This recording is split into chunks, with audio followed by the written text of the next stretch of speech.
rare examples, so the very pinnacle, the most classic, most popular Hollywood movies.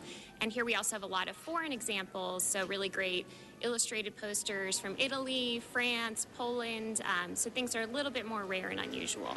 The most expensive poster here, this one from the 1935 Fred Astaire Ginger Rogers film Top Hat, valued at up to $40,000. Bonham's Auctioneers and Turner Classic Movies recently teamed up in Hollywood to offer these prints to the highest bidders. Much like baseball cards, they're valued for the rarity and condition, also closeness to the original prints and the film's popularity. The oldest movie poster here, this one for Edison's The Passion Play. Printed way back in 1898, it's one of the oldest movie posters in existence. Estimated price between $1,200 to $1,800. For people today, it's a really great chance to see what movie posters used to look like, and we've kind of lost that art of hand illustrations. Now, on top of this auction, which is solely movie posters, TCM and Bonhams has teamed up for an even bigger auction of movie memorabilia. Two of those auctions held so far over $16 million raised. The next one to take place in November. In Hollywood, Gil Reyes for LA This Week. November's auction will take place in New York, but Angelenos can participate online or by phone. While he's helped guide the city for 50 years as cop, as police chief, and as council member. But now, as Bernard Parks retires from public office, he leaves behind a documentary of his years in public service. Anna Marcos has more. Former council member Bernard Parks among the VIPs at this movie premiere at the Rave Theater in Baldwin Hills. The occasion, the documentary Biography, Battles, and Bernard, a look back at Parks and his 50 years in public office, a project produced by his own son and Chief of Staff, Bernie Parks, Jr. Feels good. It's a good way to end 50 years for him and 12 years for me. And now we're going to go in and watch a movie, have a little popcorn and things like that, and just enjoy ourselves and be with some people that we grew up in the city with. The 2-hour documentary paints a picture of Parks as a man caught in the crosshairs of critical moments in LA history over the last 5 decades. Parks experienced the Watts riots as a new LAPD officer in 1965, the Rodney King beating and riots in 1991. As police chief, he saw his own granddaughter gunned down on the streets of L.A., killed by a stray bullet. He became captain during a time of racism in the LAPD. Captains got cars, but black captains got cars with the N-word written all over them. A black lieutenant came in and somebody put a watermelon on his desk. They would put tarantulas in your locker. Parks finally made police chief in 1997, only to inherit the Rampart scandal, which brought to light corruption in the LAPD. Parks fired corrupt officers and set about reforming the LAPD, but tried to resist outside intervention in the form of the federal consent decree. Critics felt his reforms weren't coming fast enough. The officer terminations and his reported iron fist did not make him popular, and Mayor Jim Hahn refused to renew his term as police chief. Park then ran for council member and won by a landslide. In the last 12 years, he has dedicated himself to promoting economic development in his South LA district, another big issue, balancing the city's budget. The budget crisis that we've been in is going to cause people to take a fresh look. I don't think we can keep doing what we've been doing. Parks, a husband, father, and grandfather, is now about to embark on a new chapter in his life as he is termed out of office. Did you like the story? Yes. Okay. I like the story too. You like the story too? He is out of the public spotlight for now, but we get a feeling he's not done yet. I'm Anna Marcos for LA This Week. Parks' handsome looks, by the way, didn't go unnoticed. He was named one of the 50 most beautiful people in People magazine in 1998.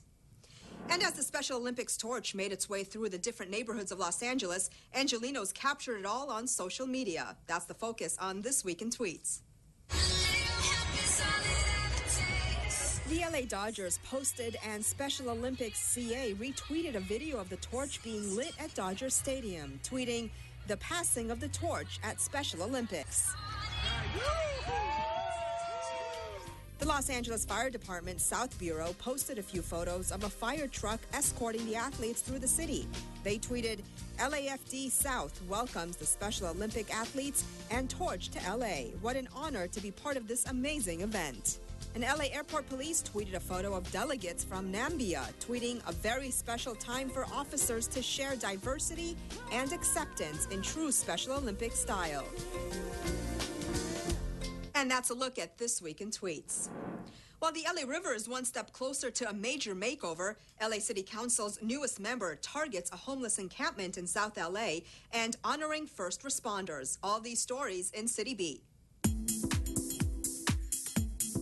A plan to restore the Los Angeles River was unanimously approved by the Civil Works Review Board of the U.S. Army Corps of Engineers in Washington, D.C., following Mayor Eric Garcetti's visit to the nation's capital.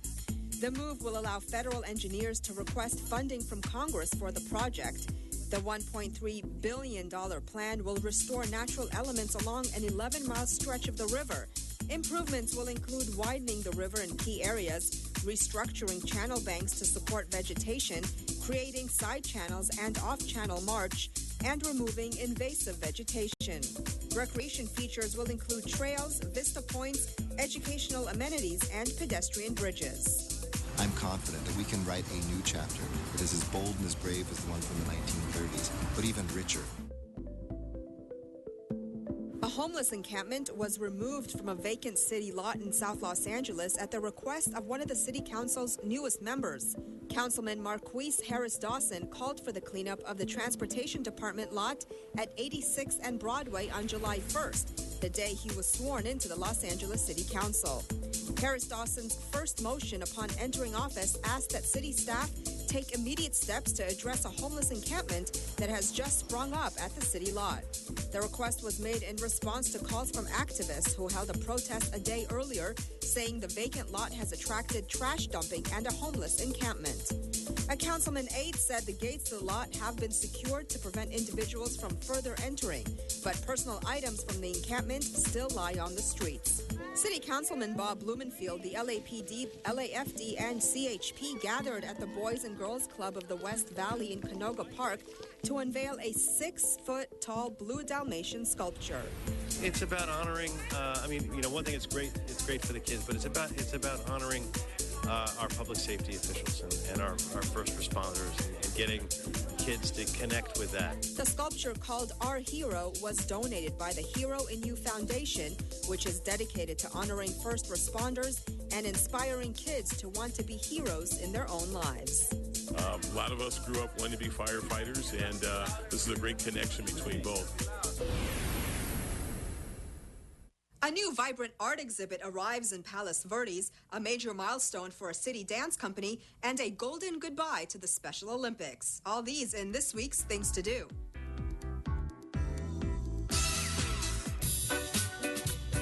Palos Verdes Art Center is pleased to announce a Garden of Excesses, a solo exhibition by the Cuban artist Angel Ricardo Rios. The exhibition features paintings, drawings, and monumental inflatable sculptures by the artist. It opens on Friday, July 31st, and is followed by a garden party on Saturday, August 1st. The Festival of Art, Music, and Food features visual art workshops and live painting by Rios himself. Check it out on Saturday, August 1st from 2 to 5 p.m. at the Palos Verdes Art Center, located at 5504 West Crestridge Road in Rancho Palos Verdes.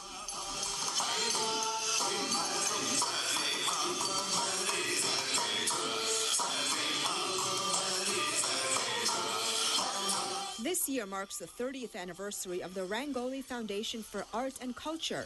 In celebration of this landmark occasion, join Rangoli Dance Company for the acclaimed work from RDC Repertory, Sacred Geometry. Sacred Geometry is a favorite of audiences and company dancers, using geometric figures and shapes to describe the beauty of creation. The performance takes place from 7 to 8:30 p.m. on Saturday, August 1st at the Barnsdall Gallery Theater, located at 4800 Hollywood Boulevard. For more, visit rangoli.org. On Sunday, August 2nd, Los Angeles bids farewell to 2015's Special Olympics World Games at the LA Coliseum.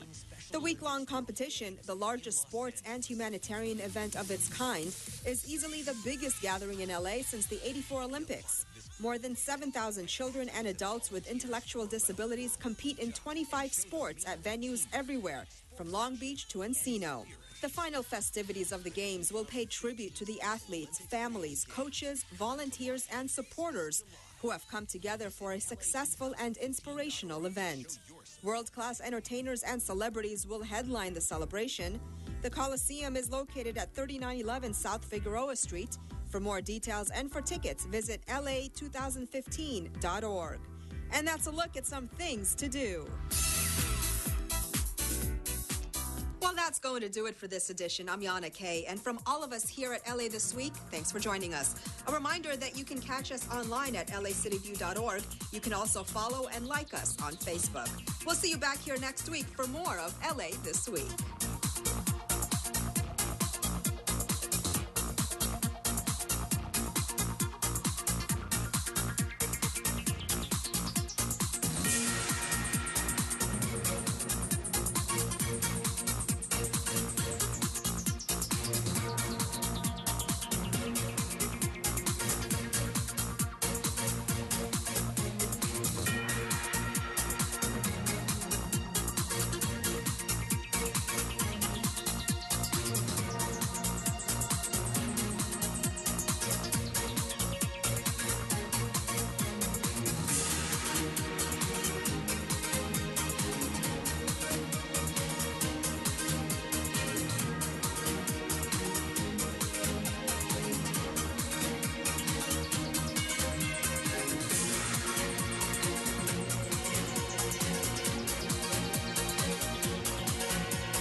Don't worry, Patty. This isn't going to hurt me one bit. Hi, I'm Dr. Eric Shapiro in beautiful Encino, and you're watching LA City View, Channel 35. Our city, our channel. Open wide.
Have them report to the council.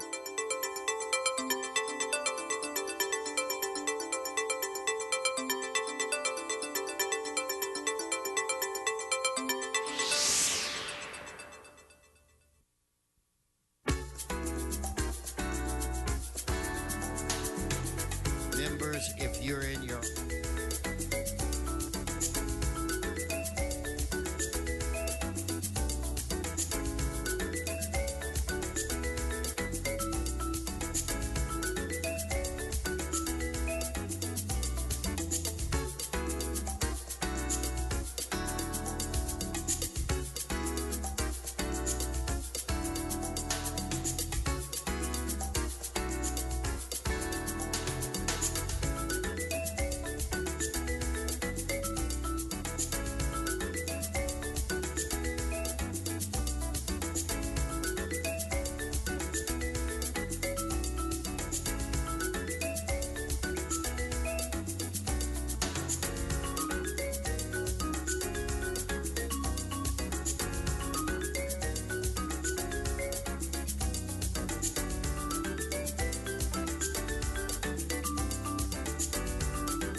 Members, please report to the council.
Mr. Bloomingfield has arrived.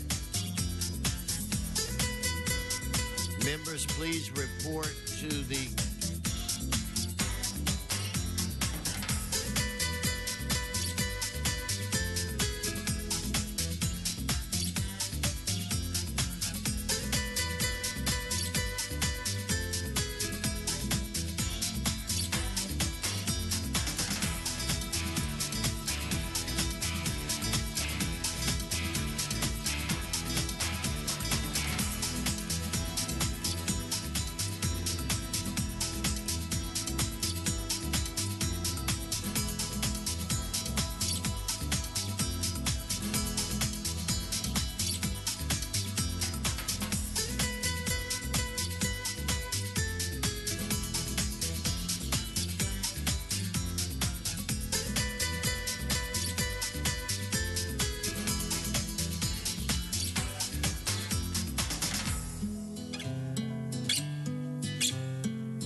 Good morning.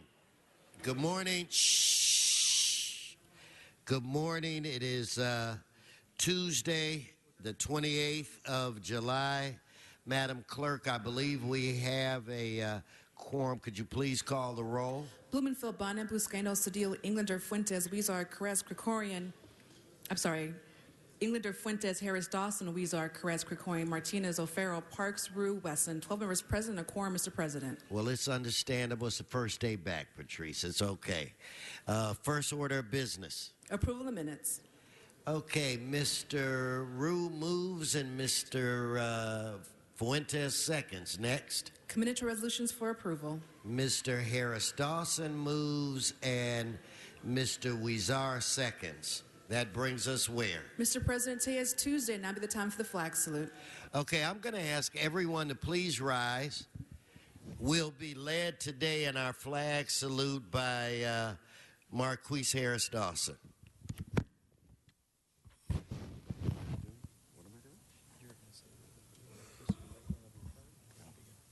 Place your right hand over your heart. Ready, begin. I pledge allegiance to the flag of the United States of America and to the republic for it stands, one nation, under God, indivisible, with liberty and justice for all. Sergeants, could I have a sergeant? Could somebody have a conversation with Mr. Herman? I will not allow him to disrupt the pledge of the flag. So I just want to say on the record, if you try to pull a stunt like that again, I will ask you to wait outside. Let's respect our country. Okay, that brings us where, Madam Clerk? Mr. President, there's a request to continue items 1D and E to August 28th, 1K to August 4th, 1I and M to August 11th, and item 42A to August 11th. Also, there's requests to refer items 40 and 41 to the Rules, Elections, Intergovernmental Relations, and Neighborhoods Committee. Okay, so without objection, that will be the order. That brings us where? Items 1 through 10 are items noticed for public hearing. The Department of Building and Safety reports that item 1L may be received and filed in as much item 1L and 1C may be received and filed in as much as the liens have been paid. Okay, that'll be the order. Do we have cards? Cards on items 1 and 10. Let's hold those items. And let's prepare members to vote on the remaining items. Please, let's open the roll, close the roll, and tabulate the vote.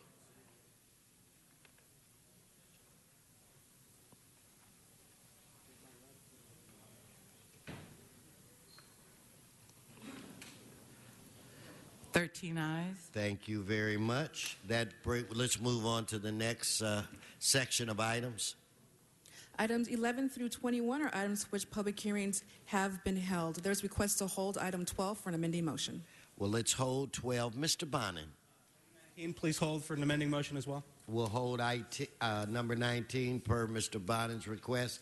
Mr. O'Farrell. Item 17 special. 17 held for Mr. O'Farrell. And Mr. President, there's request to continue item 13 to August 28th. Okay, so without objection. Yes. Okay, and I'm told we want to hold item 11 as well. Okay, so let's prepare to vote on the remaining items. Let's open the roll, close the roll, tabulate the vote. 13 ayes. Okay, let's move along. Madam Clerk. Items 22 through 42 are items for which public hearings have not been held. 10 votes required for consideration. Okay, so without objection, those items are now before this body.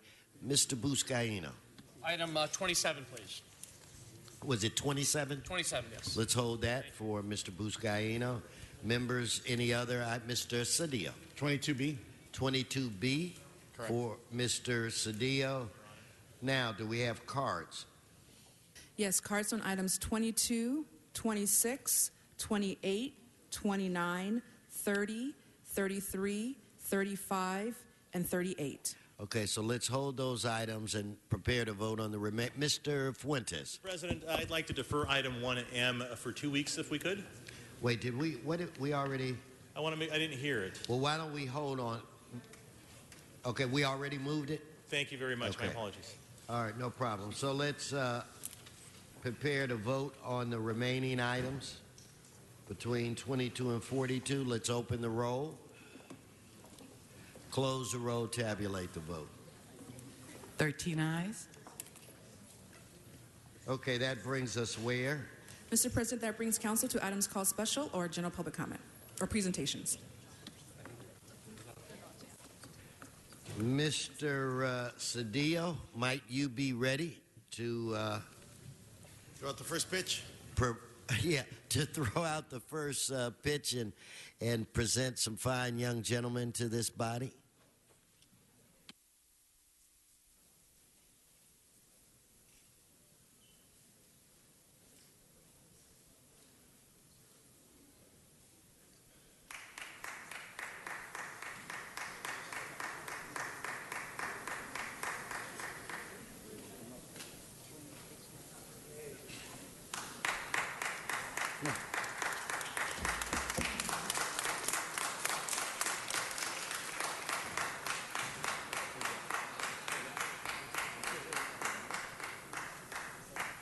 Have to get one of those jerseys.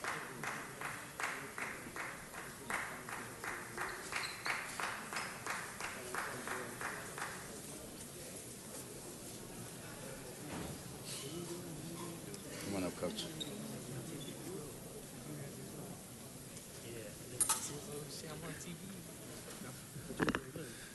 Mr. President, it's an honor to be here today with the Lincoln High School Tigers. They are the CIF Division II LA City Section baseball champions. Let's hear it for them.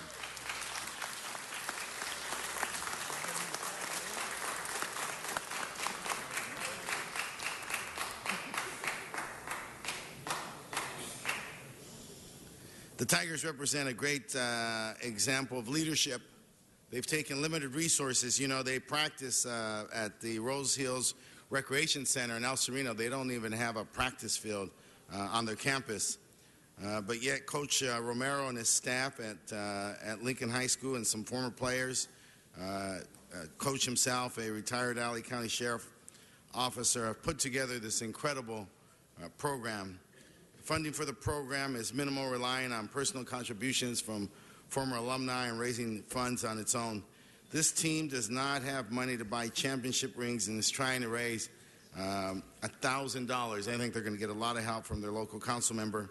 And this team won this championship at versus Cesar Chavez Learning Academy in San Fernando 3-0. Where's Mr. Fuentes? On May 30th at Dodger Stadium. Due to our schedule, we're only able to bring them here today. Lincoln High School is one of the oldest schools in the city of Los Angeles. They are iconic over on the east side. They had an incredible player for them named Bobby Castillo. Bobo played with the Los Angeles Dodgers. And these young men represent the best and the brightest. They are all leaders in our community. They stand and walk tall. They make us very proud, and we are so happy to congratulate them today. And so let me, Coach, come on up. Let me present to you on behalf of the city of Los Angeles, the state of California, and this nation who loves you, to Abraham Lincoln High School Tigers, 2015 CIF Division II baseball champions. There you go.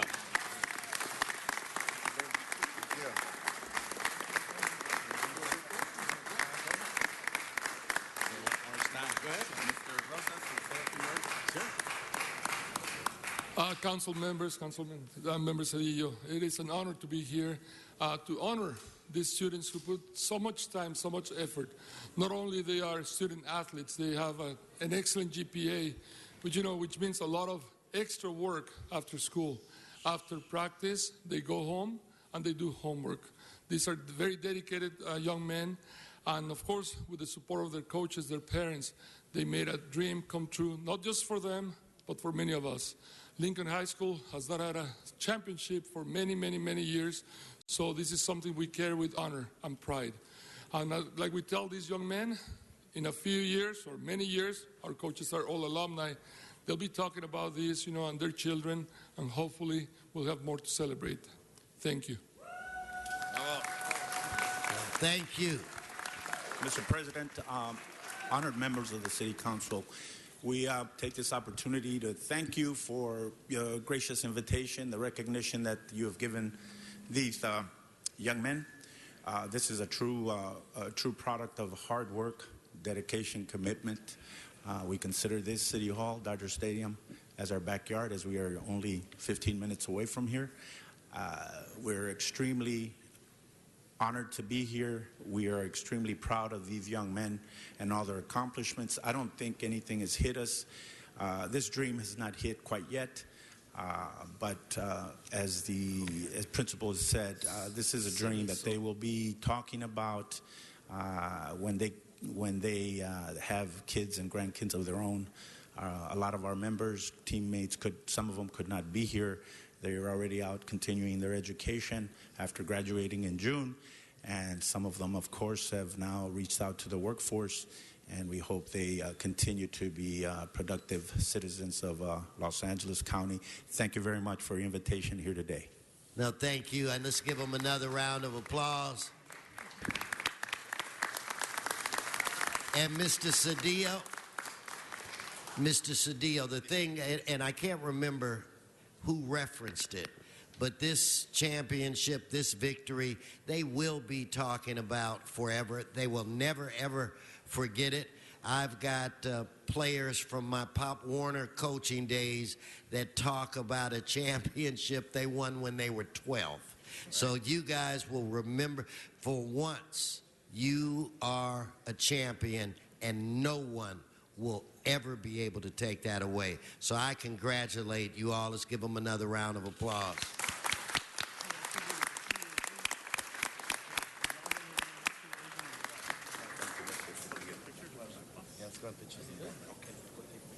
This way. Yeah.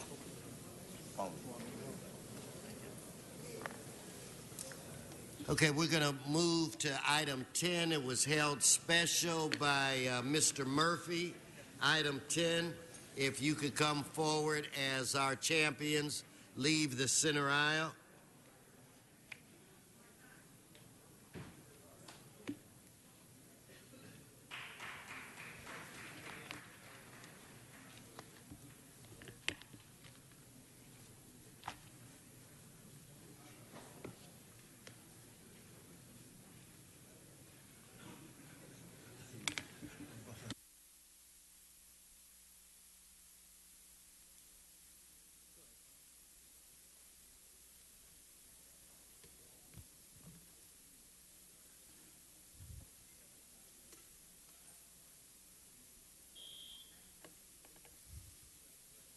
Mr. Murphy, welcome. Yes, good morning, Mr. President. I decided to come back today. I don't want to take the whole summer. Item 10, I'm supporting.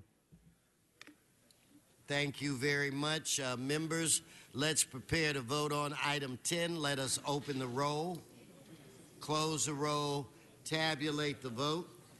14 ayes. Oh, shot, Mr. Murphy. We're going to now do item 30. I have you for item 30 as well. No problem. Hope you had a good recess. Item 30 is another one I support, and I want to welcome our athletes to Los Angeles to see I was born and raised for 51 years. Thank you. Thank you. Let's prepare to vote on that item. Let's open the roll. Close the roll, tabulate the vote. 14 ayes.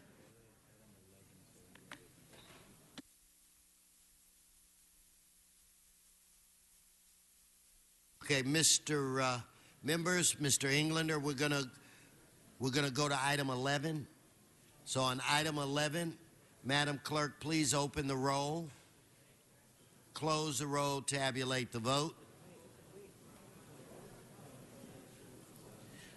13 ayes, 1 no. Okay.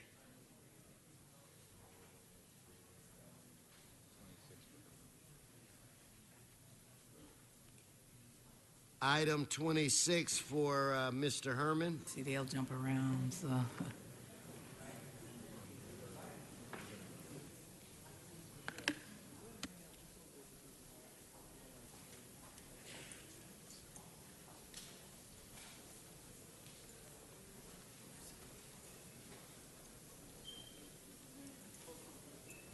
Mr. Herman, please come up. Well, the sergeant of arms is in the way, sir. Please come up. Can you slow it down? Please come up and speak. I'm coming up, and I'm coming to this time within 1 minute. And this has to do with the transfer appropriation of $10,500 under AB 1290 for a fund, acquiring and installing equipment at Norman Houston Park. How many times have I told this council that you're not in compliance in the American Disability Act to provide equipment for the disabled? A good example would be Hazard Park, where Jose Huizar has a charge against him. Stay on the subject. I'm relating it to the topic, sir. No, you're not. Mr. Speaker, would you please not interrupt me? Okay, your time is I'm going to forfeit your time. This is your last warning. Stick to the topic. May I proceed? This is your last May I proceed? warning. Yes or no? No, at this point, no. Your time is. Thank you, Mr. Herman. We're going to move on. Sergeants, have him find a seat. He does not want to speak on the item. He was warned 3 times. You're still disrupting this meeting. Let's prepare to vote. Let us open the roll. Oh, no. In fact, we don't have to vote. Without objection, we'll receive and file this item. Okay, and I've been told that we're going to continue item 12 to this Friday. What date would that be? That's July 31st. Okay, so that'll be the order. Okay, Mr. Herman, we're going to bring you back on item 28. Please stay on topic. Item 28. Mr. Fuentes. Mr. President, while we're waiting for public comment, if we could reconsider item 1O. Okay. And if it's successful, I'd like to continue that for 45 days. Okay, so let's... Oh, so it is before us. We have not voted on it. So why don't we take out... Why don't we vote on 1O? Are we sure, Madam Clerk? Or not vote on it, continue it to the date suggested by Ms. 45 days? Which would bring us where? A 45-day continue? September 11th. September 11th. Okay, on item 28, Mr. Herman. Why can't we remember 11 to draft that now? Item 28, start his time. Yeah, that's a good point. Conditions that this non-compliant city has not provided access for people with disabilities the same way you discourage the Olympics, which I am totally against. But the subject of this matter has to do with Mr. Bloomfield, the racist, for a community No, improvement. you're not on subject. So, I can tell we're going to have a hold his time. Mr. Herman, look at me. You get off a topic again, you will forfeit your time. Now stay on topic. Now, Mr. Speaker, if I'm speaking about You're Mr. doing Bloomfield, it again. You're doing it again. Stay on the topic. Bloomfield's name on the topic of this You stay conversation on the of topic. motion. So what's the bullshit here? You, Mr. Herman, No, now stay on the I'm topic. holding my time to 1 minute. This is all bullshit, and bullshit stinks. The way Okay, you're off topic. Thank you.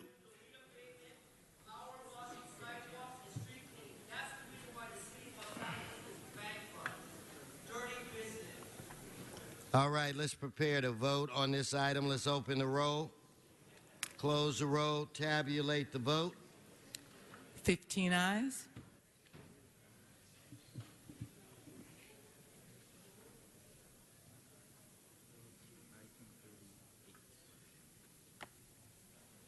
Okay, we're going to go to item 38.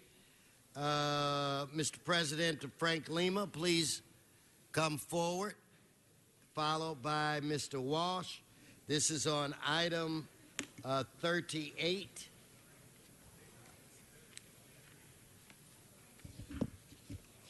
Good to see you and welcome.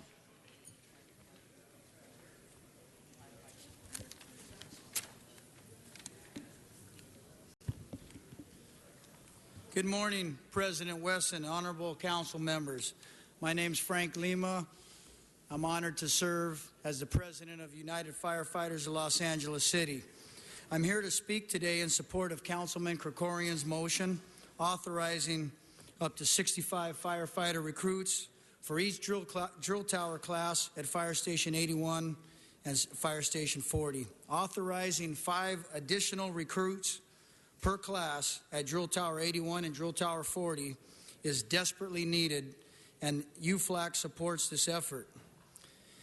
Council members, make no mistake about it. The LAFD is still experiencing a staffing crisis that is impacting public safety in each one of your council districts. Today, the LAFD remains the most understaffed big city fire department in America. We know that this city council and our current mayor have prioritized the rebuilding of our decimated fire department through the budget times. The motion that you are voting on today is yet another demonstration of the commitment that you have all shown towards rebuilding and our firefighters in the LAFD. So today, we are here to thank you and encourage your yes vote to support this motion. I also want to remind you that the staffing crisis mode that we're in, our firefighters are continually compelled to work forced overtime every single day. So thank you, council members. Thank you, Councilman Krikorian, for taking the lead on this motion, and we appreciate all you guys do. Thank you. Thank you. Mr. John Walsh, item 38. John Walsh at HollywoodHighlands.org, J. Walsh Confidential, or tweeting at Hollywood Dems. Yeah, we're in favor of this too, but with one slight amendment to would remove the racism at the LAFD. Now, I'm not just the guy. I'm not the only one calling the LAFD's recruitment racist. The LA Times called it racist. Everybody calls it racist except you, the city council, and the mayor. The city of Chicago's fire department reflects the racial composition of Chicago. Same thing in New York, same thing in Miami. In this city, it's practically white only. I expect the LA TV stations who are owned by white people to be happy about that. What we need, and we need desperately, and you continue to say you're going to integrate the LAFD. What are you going to do? Put one black, Hispanic, or Asian in every fire department? And believe me, you're not even reached that. But no one is going to say anything because up here, it's an all-white jury. That black on the skin there, that rubs off. That brown on the skin in city council, that rubs off. And when they vote now for these recruits, they are voting for segregation that even in cities in Tennessee, you can go to the deep south where they murder black people, but they still give them jobs in their fire department. Only in the politically correct city of Los Angeles is there government-sponsored fire department racism, and it's not just me, it's the LA Times. The only other people who won't speak against it is the white liberals on the west side. They are all for this racism. HollywoodHighlands.org. Okay. Let us prepare to vote on this item. Mr. Walsh, don't go too far. I'm going to call your number right after this vote. So let us, members, let's open the roll, close the roll, tabulate the vote. 15 ayes. Okay, now we're going to move quickly to item 29. Mr. Herman and Mr. Walsh. Item 29.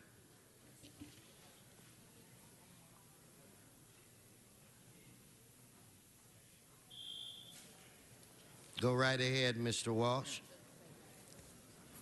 Thank you. It was a wonderful discussion of racism in the fire department. Let's stay on the item. Let's stay on the city. Okay, this is a certified local government grant for historic preservation, $35,000 to Jewish History of Los Angeles. Okay, if we figure out how many Jews there are in Los Angeles and how many Hispanics there are in Los Angeles, it would seem to be fair, what is it, about 15, 20 times more Hispanics, that we give $1 million to Hispanic History of Los Angeles. I'm not against this $35,000, but and my grandfather was an Hungarian Jew. But it seems when money comes to be handed out, the Jews are always in the front row. Mr. Herman, and please stay on the subject. Now, Mr. Speaker, are we talking about the Jews and their rights? A right to a historic area to remind us of the anti-American racism? Are we talking about a subject relating to the Jewish history? Remember the story of the Gentiles and the Jews? Stay on the subject. We're talking about a grant. I'm on the topic. I'm on the topic about, historically speaking, that the Gentiles are the chosen people, like us Americans. And we don't deserve any less, nor should we accept nothing less, no whatsoever criticism by this body of racists. That you should indicate to everyone that we are equal and not biased, and shouldn't be judged because of our Jewish heritage or our American heritage. Because I'm an American, and the more noise they speak in here, the louder I bark. So stick it, Herb Wesson, for 1 minute. Okay, let's prepare to vote on this item. Let's open the roll, close the roll, tabulate the vote. 15 ayes. Mr. Krikorian, would you be ready for your presentation? And the floor is yours. Could I please have quiet? Shh. We could have some quiet. Thank you.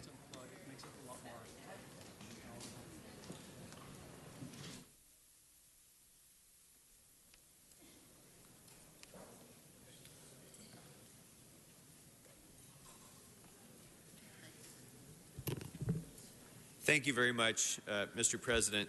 Mr. President, I am so honored to be standing here with these heroes and present them to you today on the 70th anniversary of the Battle of Basang Pass.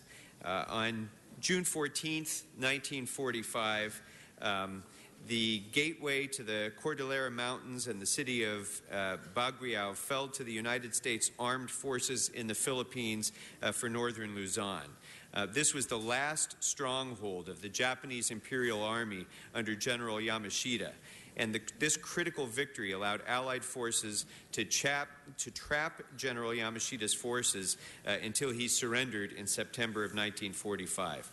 20,000 Filipino soldiers fought as part of the United States Armed Forces in the Philippines for northern Luzon.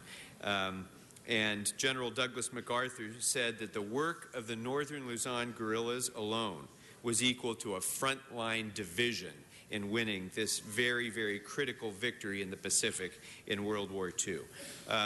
Now, the men who are here with me who fought for the United States during World War II, of course, are part of America's greatest generation. These men are heroes to all of us. But unfortunately, in the ensuing 70 years, these veterans and other Filipino veterans of World War II have not been accorded the same degree of respect, the same degree of benefits that others who fought for the United States during that war have enjoyed. And as the son of a United States Marine who fought in the Pacific, just like these men did in World War II, it makes me very, very proud to stand with them, but it also makes me very, very deeply concerned that our country still has not given them the full respect and the full benefits that they earned with blood and sweat and effort during World War II. So I'm so pleased that the City Council is here recognizing them today on this very, very important 70th anniversary of one of the critical battles of World War II. And I'm pleased to be able to introduce Arturo Garcia, who's going to introduce some of our special guests. But you know, today. Arturo? you do have a member or two that might want to say something. You want to wait after Arturo, or do you want to do it before? If you don't mind, why don't we... Okay, so with that, let me call on Mr. Joe Buscaino. Well, that was something before. I'm good. Thank No, then Mr. O'Farrell. Mitch O'Farrell. Thank you. Thank you, Mr. Krikorian, for bringing this forward. And Arturo, thanks for bringing these veterans of this battle, veterans from the Philippines, to council chambers 70 years later. The men and women in the Philippines, well over 500,000 individuals, civilians and fighters, perished during World War II. It is high time that our federal government recognize that and give full benefits to our veterans from the Philippines of World War II. And I just wanted to rise and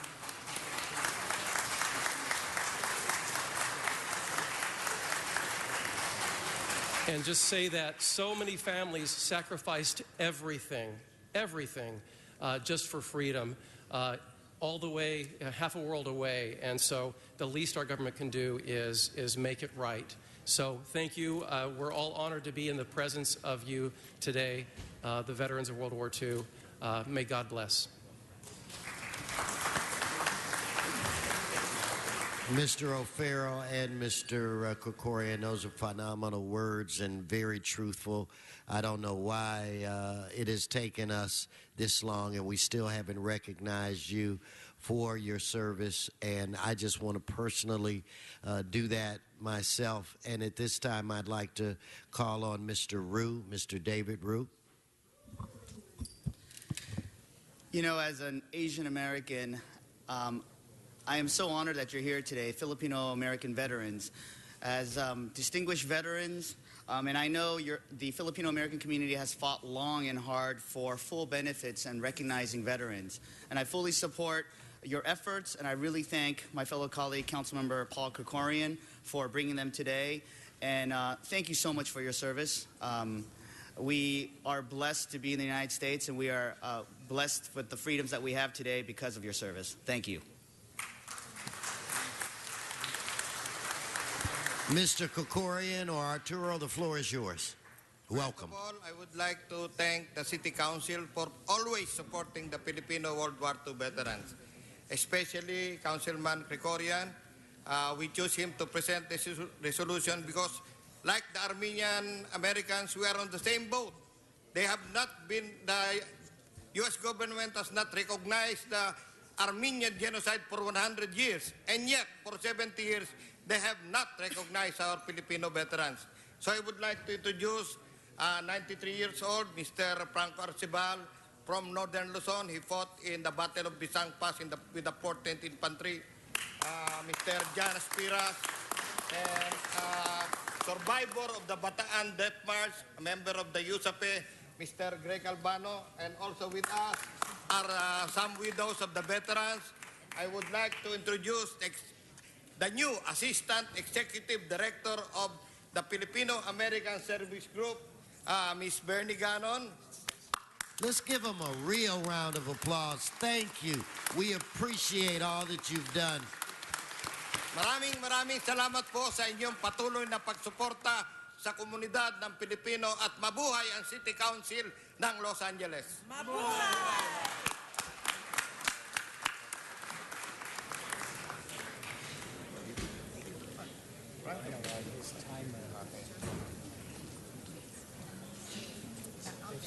Mr. Buscaino, you want to speak? We want to speak. You want to speak to on item 27? In fact, before I get to you, you are disrupting. Okay, you are disrupting this meeting. If you would please sit down. There's no card. There's this. Anyway, please, you're disrupting the meeting. Sergeants, have a conversation with him. If he doesn't stop, would you take him outside?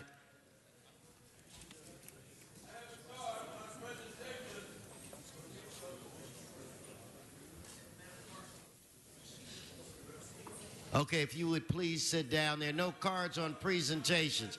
Okay, sergeants, help Mr. Hayes find a seat outside. This is the last time. Please, there are no cards on the presentations, so you're disrupting this meeting. Please stop. Sergeants, we're going to need some help with him.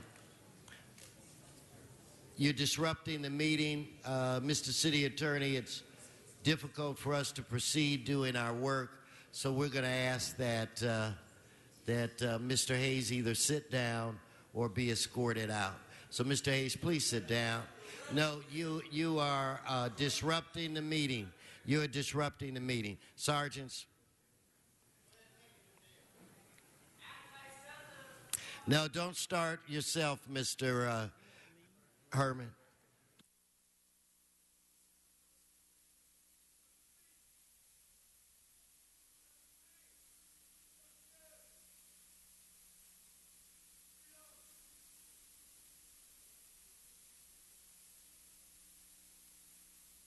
Okay, so sergeants, please remove Mr. Hayes from the chambers so that we can continue with our business.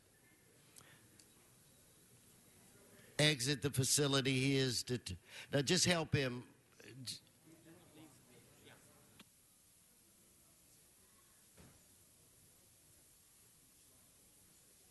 Mr. Herman, please sit down.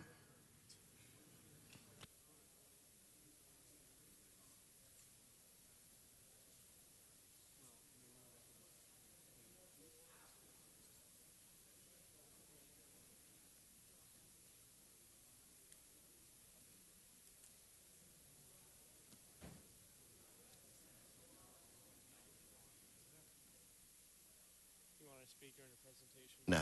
Let's not start.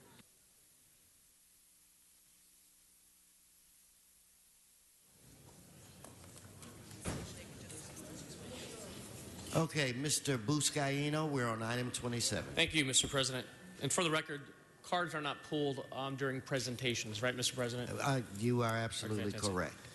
Thank you, colleagues. On this item before us, it's a request for the LA Tourism Convention Board and the Convention Department to report with recommendations, applications, and related documents needed to submit a bid to host the National League of Cities Congress of Cities Conference in the City of Los Angeles for 2018. And hosting this conference will allow the City of Los Angeles to not only show city officials from this country how we're preparing Los Angeles for the future, but also to see the great potential to other cities and share our successes as it relates to culture, tourism, technology, trade, transportation. And it's with great hope that we win this bid. The National League of Cities, as a board director representing the City of Los Angeles, they're looking at a West Coast city for 2018 to host their conference in 2018. So it's with great hope that we put together a good bid.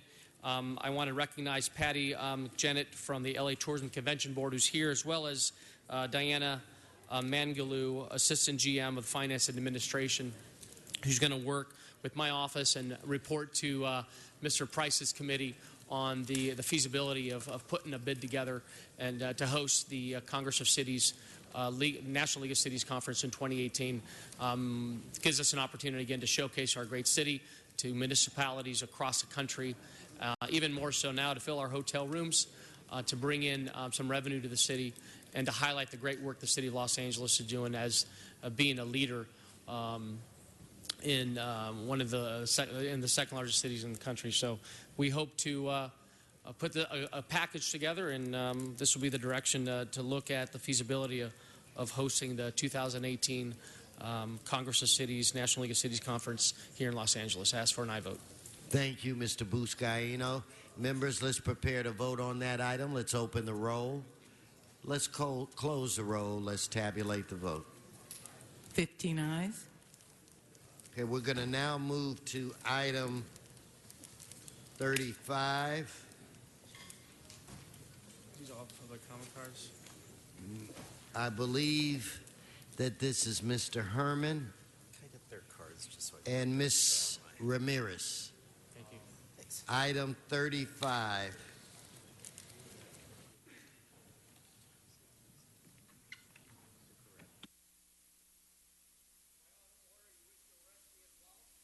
If you don't stay on the subject, just stay on the subject. On the concerns of homelessness that you created, you did not provide any provisions to help the homeless. You take advantage of people who by all means have limited resource and access to life. And yet you son of a bitches will come in and take away from the homeless. And this is in regard to Mr. Harris Dawson and Mr. Price relative to the vacant lot at 86 and Broadway. Then provide provisions of housing. What's the big deal? That's the problem with Americans today. You got a donut in your mouth and the one that you sit on, and you can't make a difference in life to give people without means any hope. You are such the racist, contemptuous, little short podium man up there for 1 minute. Okay, Ms. Ramirez. Mr. Koretz. I'd just like to ask that item 10 go forthwith. Okay, without objection, item 10 forthwith. Ms. Ramirez. Thank you very much. Ladies and gentlemen, there is a segment of population that is homeless. I am homeless, and I do not speak out of my ass. I literally know what's going out there as a homeless person, not because I didn't have a home, not because I didn't have money, but because I became a victim of crime by design. Either the FBI or some political hot toes put me on the street, deliberately, maliciously, and wickedly. Therefore, what can I do but just go with the flow and live on the streets? Having said that, there is a homeless problem, and in the encampment, we are treated like criminals. We can't find a place to sleep. I've been booted out of Little Tokyo. I've been booted out of downtown. I've been booted out of every place, including the city hall. And guess what? They booted me out. And God knows, the LAPD police who woke me up at 2 o'clock in the morning have been decent. They were generous. They were gracious. And one day I will give you their names. They were polite. I will say that about the LAPD. Thank you. And all that is moving from place to place. I am not a drug addict, and I do not count myself anything special, but I do not want to be in Skid Row, and I don't want to be with the junkies or the gangbangers. They're the ones that get up in the middle of the night and rob the homeless people like me. That's why I sit and sleep on top of my shopping cart, tied with nuts and bolts around my legs and my bra. I mean, it's uncomfortable, but that's what I do every night. And then I get up at 4:30, 5 o'clock, and I see the cockroaches along with the gangbangers and some of these Africans who carry their blankets, and they're trying to run away while I'm too busy chasing the Africans, the African Americans, the Latinos, the gangbangers, and all the other white trash. That's what I do about 4 o'clock in the morning. Try to do that. Then I go to Starbucks for coffee. So that's what I do every night, because I want to protect my property, because no one else is helping me. So having said that, God bless America and the United States military. Okay, thank you. Let's prepare to vote on this item. Let's open the roll, close the roll, tabulate the vote. 15 ayes.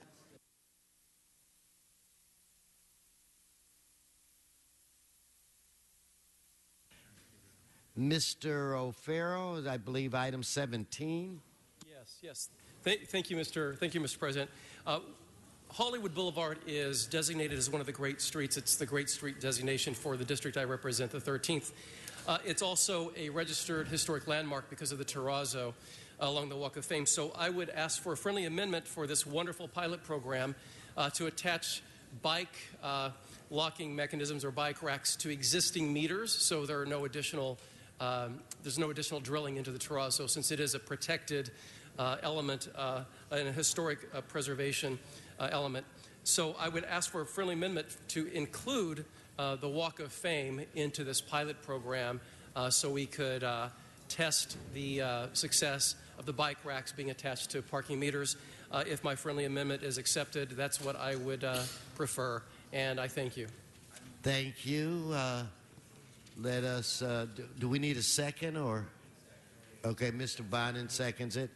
Okay, let's prepare to move forward and vote. Let's open the roll, close the roll, tabulate the vote. 15 ayes. That's adopted as amended.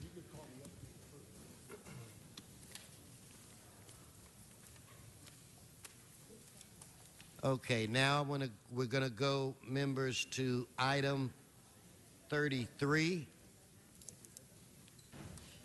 And I'd like to have Mr. Labange would like to say a few words on this item 33. Thank you very much, members of the City Council. Mr. President, I'm here to congratulate Mr. Rue and his efforts to hold the 4th District. On my service to Los Angeles, which was to June 30th this year, I got late funding. In that late funding, I saw opportunity to help the district. And before you is a matter that Mr. Rue's going to review and look at it. But some of them are extra hours for the month of September to go to October for the pool at Griffith Park. Some are to remove dead trees that are still there from the drought and the 2007 fires. Some are fencing necessary. Some are parkway work, all to city departments, including funding to the Los Angeles County Museum of Art for Wilshire Boulevard, as well as the Ford Theater, which is a county facility in there. So Mr. Rue is going to review all this. He's going to meet with the constituents, which is the champion way to do, and hopefully take action, because it is on Larchmont right now a trip and fall situation between a public parking lot and a public garage. That big, and people trip and fall. And we got money to do something right now. And all I did is what you should always do. Think of the people and put the money where the people are to do. So I thank Mr. Rue for his efforts here and to continue to work. I have left City Hall, but I haven't left the city, and I'm in Griffith Park every day. If you ever want to hike, 6 a.m., meet me there. Thank you very much, Mr. President. Okay, thank you. I just want to check to see if we have an Alexander von, Wetchmar, Robert Young, and a Linda Gerard. Are any of you here? They were with the Los Feliz Oaks, and we were able to meet with Mr. Rue at the ropes, and he's going to work with them to resolve their All right, I just wanted to call their names. Mr. Rue?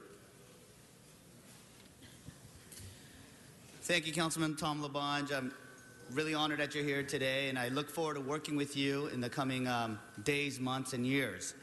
And, you know, I'm working to shed light on how my council district spends taxpayer dollars and to get community input on our priorities for our district.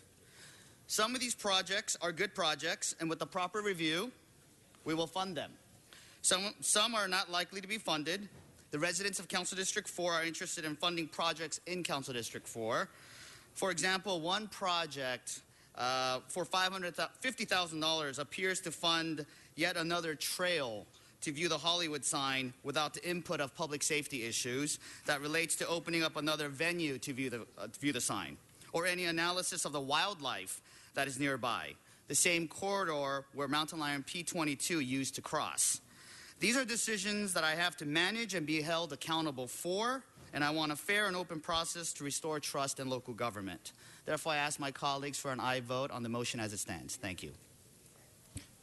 Okay, let's prepare to vote on this item. Let us open the roll, close the roll, tabulate the vote. 15 ayes. All right, that, Mr. Rue, passes. Let's move on.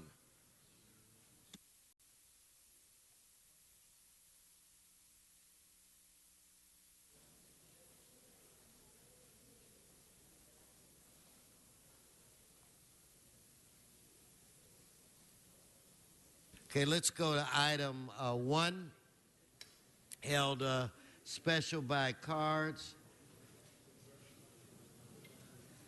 Deborah, I cannot pronounce your last name. It begins with a D. If you'd come up and do it at property on Branford, item 1. So that's a Deborah. Donna Pearman, item 1. David, I cannot make out the last name.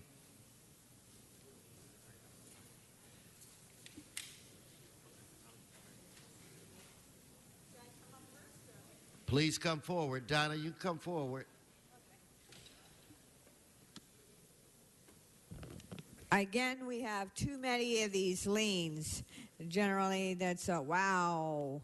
We got all the way up to O, A to O. Look at these. This is ridiculous. What do we have over here? Number C, $9,974.29. That's an awful lot for this person to have to spend.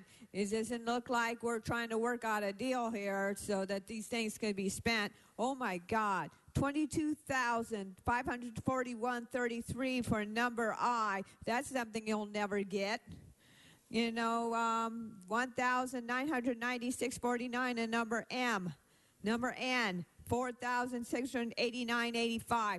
These things are never going to be able to get it because these people have to actually have a life, who's actually be able to take care of their shelter, actually take care of their food, take care of their medicine. And if you put these way up high, there's just going to be standing here, and these people are going to go ask for another time to ask you to push it back, and it's never going to be paid for. In the meantime, the amount goes up. So this is something that's going to have to be done at a lot better way. And see, this is why we're broke and why we don't have anything, because you have these unreasonable liens and within reasonable amounts that are put on top of the item in the first place. In the meantime, we don't have our video conferencing and Van Nuys. That's really smart of you, which means you're dumb. Okay, Kathleen Crowley, is it? Donald Martin. And Aisha.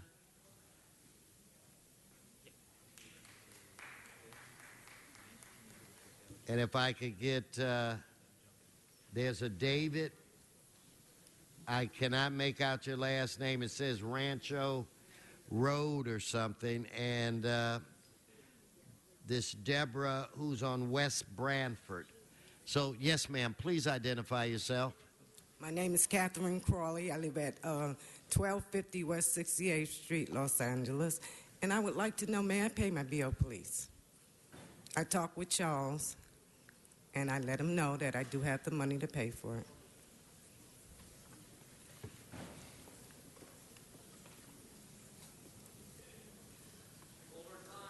So, have we identify yourself? Yeah, my name is Charles Kalibala.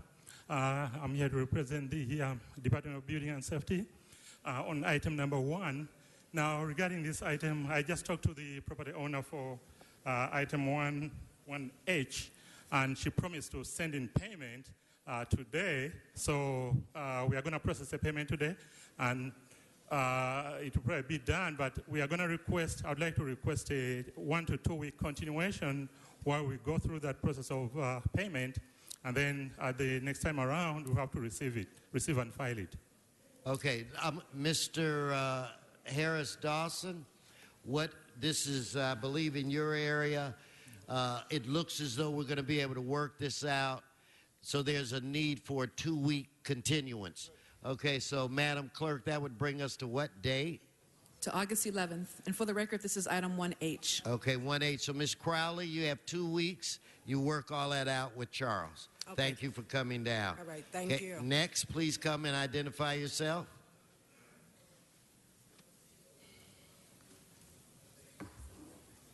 Please, sir. Good morning. Good morning. I'm Don Martin, and I'm here to see about the property at 13140 Eustis Street, Pacoima, California.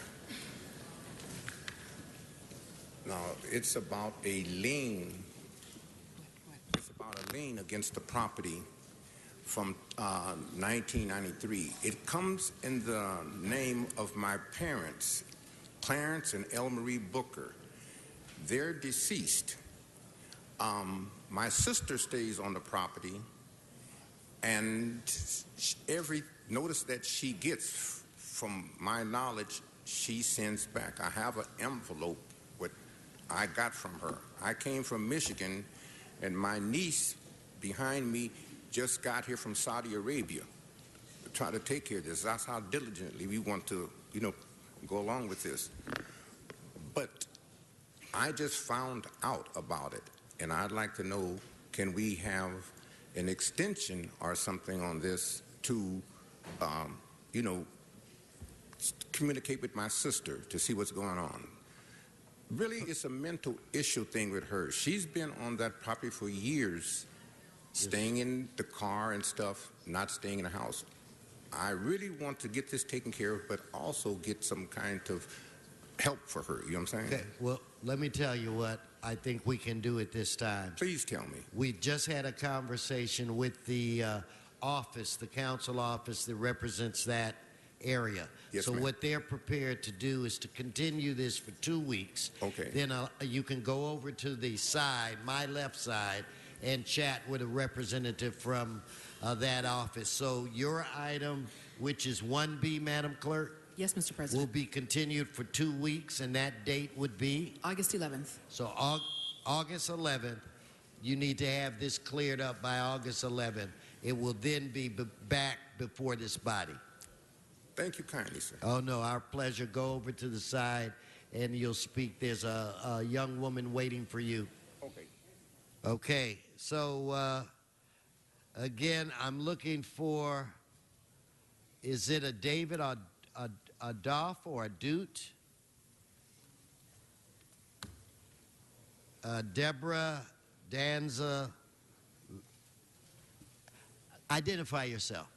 Oh, good morning, sir. Susie Kalbakian. I'm here on behalf of David Ahtut. On Dave. Okay, go Yes. ahead. Yes, there seems to be a discrepancy of address where the notice has been going to the wrong address. If it's possible, sir, to have a continuation on this so we can clarify this situation. Let's hold her time for a minute. I'm trying to Yes, sure. locate the address of the property. The address of the property, it's 225 East 9th Street, number 270. That's the property address. But I do have exhibits here where it states where notices and the bank address where it should go. And if you like to see that exhibit, sir, I have it right here. Charles, I have no 22. I don't have the address. Can you shed some light on this? Yeah. I just talked to the property owner, Mr. Ahdut. I think his property is item 1G. It's 1230 South Lorena Street. And even on that one, we are requesting a 2-week continuation because the property owner claims there's some error on the order to comply. So I think we should request a 2-week continuation while we get that resolved.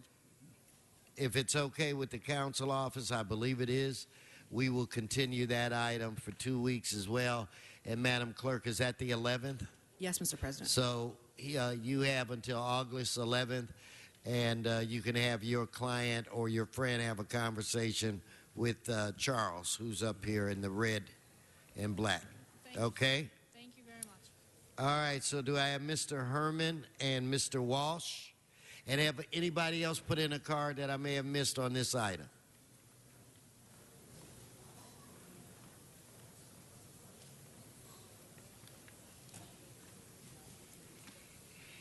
Go right ahead. Residents of Los Angeles, as you all well know, that the predatory liens are an action of the city showing its hostility towards you because they're out of money. And so they put these liens on your property to extort money from you. Like Mr. Fuentes has 4 liens on this list. Mr. Krikorian Paul, the little Nazi Armenian, has 4. And I give credit to Felipe Fuentes because he took one away and had it extended. But Charles from this department is extorting everyone here under the due process and a process that they should be given the opportunity to cure and correct these problems of citations on your property instead of hold you hostage. So today I demand that you revoke every lien on this page, both front and back. I demand a revoke, and I want them excused, provide every person here with a receipt, and provide them parking for the next adventure. Thank you, Mr. Walsh. John Walsh, blogging at HollywoodHighlands.org or J. Walsh Confidential. By and large, you do a good job with the liens. Remember, I'm not here to cut all that white guy stuff. When you do a good job, I'm the first person to say you're doing a good job. Now, people come to us, always if you have a lien and you feel it's not just, come down here. Because when you come down here, invariably, your lien will be reduced or eliminated. We've helped people do that. The previous speaker is the #1 person for helping people with unjust liens. But there are some bad landlords. Mine isn't a bad landlord, but some people have horrible landlords, and this city does a pretty good job of fighting bad landlords. Congratulations, you deserve it. HollywoodHighlands.org. Okay, no more speakers on this. Let's prepare to vote. Madam Clerk, let's open the roll, close the roll, tabulate the vote. 15 ayes. Now, do we need to recess the regular meeting and go into the special? Yes, Mr. President. Oh, in fact, you know what? Before we do that, let's take up item 19 quickly. For item 19, amending motion 19A has been circulated. Is that you, Michael? Mr. Bonner? Yes, it is. Thank you, Mr. President. Colleagues, what we have before us today is an item that extends the current taxi cab franchise here in the city of Los Angeles. This item does three things. It affirms an action taken by the Board of Taxi Cab Commissioners to extend the existing franchise agreements with 9 taxi cab companies through the end of 2017. It also asks the city attorney to prepare an ordinance and the proper documents so that we in the taxi cab industry can, if we so choose, extend that 2 more times through the end of 2019. But most significantly, it also instructs DOT to report back in 90 days in cooperation with the taxi cab industry on a scope of work so that the city and the taxi cab industry can work together to try to help the taxi cab industry figure out how to survive and change and adapt in this new era of different technology. There's an amending motion going around that is just technical. All it does is change a couple typos that was in the report about the dates of the 2 potential extensions. So I ask for an aye vote. Thank you. Thank you, Mr. Bonin.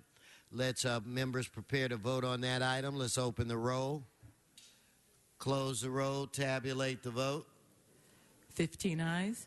Okay, Madam Clerk, I've been informed that we're not quite ready for item 43, I guess, which is in the special. So we'll stay in our current meeting, our regular meeting. We'll go to item 22, held by cards. Terry Shalin, please come forward. Bill Zide, Francisco Rivera, Tanya Cruz, Zuri Soto, just come forward and just identify yourself. Come on. Virginia, Leslie, somebody just come on up. Come on up. Don't be shy. Come right on up. And Kate Bartola. Yes, sir. Identify yourself. Yes, my name is Bill Zide. I am one of the 3 longest-term tenants in the Trianon building, which is 1750 North Serrano. It is a historical cultural monument, 616. I am the one who got it designated. I also am the one who guided it into Mills Act. I also am, unrelated to this, the chair of the Hollywood Studio District Neighborhood Council. And I want to thank CD13 for the help on this issue and all their efforts. However, I request a hold of at least 1 month be put on the building to prevent it from removal from REAP until major work is in progress. There has been a flurry of action to do outstanding repairs, including in my unit, in the last couple of weeks. However, that was only after I brought it to the city's attention. The building still has large items from the original REAP list incomplete, most notably the garage and courtyard, which is a health safety issue, plus it is also a reduction of service. Ownership has presented yet another work plan and has hired its 4th historical consultant in 3 years. which is nice but is an ongoing issue. The truth is that this building should not have been signed off by LAHCID. This created a huge liability for the city, and ownership has had 3 years to do the repairs. It's been out of probate for a year. The roof, which I helped guide it, which was in REAP, took only 9 months and cost $500,000. So I asked for a hold, which is a much better compromise than the Mills Act issue, which if it were knocked out of Mills Act would be a 12.5% penalty at current market value, which would be somewhere between $700,000 and $1 million. A month or two more of REAP to make sure they follow through is nothing in comparison. So I thank you for your time. I thank Mitch, and please, one more month and hold. Thank you. Thank you. Don Francisco, come. Good to see you. Yeah, thank you. Good morning, Mr. Council President and Council members. My name is Francisco Rivera, and I am a resident of the Westlake area. And I want to refer to item 22, literal B, the property 1630 West 3rd Street, that the City Council will be voting this morning to remove from the REAP program without hearing the tenants impacted by this decision. And that the conditions, remain, so it should be continue in the REAP program. Also, there is the need to address many issues related to control ordinance of the City of Los Angeles that violate the civil rights of the tenant. So please reconsider this item. Thank you. Thank you. And if you could please come forward and identify yourself. Good morning, council members. My name is Zuri Soto. I am on behalf of 22B. I am the current regional manager for the property located at 1630 West 3rd Street. I have been the regional manager for the past couple months, and I have been very involved in the process of removing this property out of REAP. I have reached to several inspectors, and I have assured that everything has been passed. There are no open violations at this property whatsoever. It was signed off by senior lead inspector, and in addition, we have been dealing with many non-cooperative tenants refusing admission and also falsifying needs for repairs. Tenants don't come and complain directly to our staff. They go directly to LAHD to post the complaints without even giving us a chance to do any repairs. The owners have invested many money and will still invest a lot of money to this property. Needless to say, if you guys can please remove this property out of REAP, thank you. Thank you. If I could have the next person please come and identify yourself. Good morning. My name is Tanya Cruz. For 22B, I'm the manager at 1630 West 3rd Street. I've worked day in and day out to address any issues my tenants have had. We have no complaints at the moment. I'm asking you to please honor this property and remove us from the REAP program so I can move forward taking care of the property. Thank you. Please come forward and identify yourself. Good morning. My name is Virginia, and I'm here on 22B. I am the property supervisor for the past 6 months. And for the 6 months that I've been at the property, yes, had a couple complaints. We have addressed all complaints. There are no open violation at the moment. I am asking to see if you guys can also remove the property from REAP. Thank you. Thank you. Kate, is that you? It is. Kate Bartolo, representing the Sonia Sobel Trust. It's regarding 22A, 1750 North Serrano Avenue. This building, Le Petit Trianon, is really considered to be one of the grand dames of Los Angeles architecture. It was built in 1928. Unfortunately, it has suffered from the ravages of time and admitted neglect by the prior owner. The new ownership is a charitable trust. They took it over 1 year ago. There are two parts to this. What we're here today to discuss solely is removal and termination of REAP, which has been in effect since 2012. During that time, rents have been 50%, as you all know, for REAP, and the rents are below market to begin with. They, for example, hover around $600 a month under the 50% reduction for 1,200 square foot units. The entire building, current tenants and future tenants, is under rent stabilization. The what we're asking is that there be no further delay. It is essential to get out from REAP, and we have the validation and exhaustive review by LAHD, who's come out multiple times. I've personally toured the building, each unit twice. Multiple inspectors, their supervisors have come, and they've come even an additional set of times to review it with one individual tenant. Unrelated to this is the Mills Act. Some of the compliance work has been done, more needs to be done. We have a schedule. It has been signed off by the Council Office and by the Office of Historic Resources.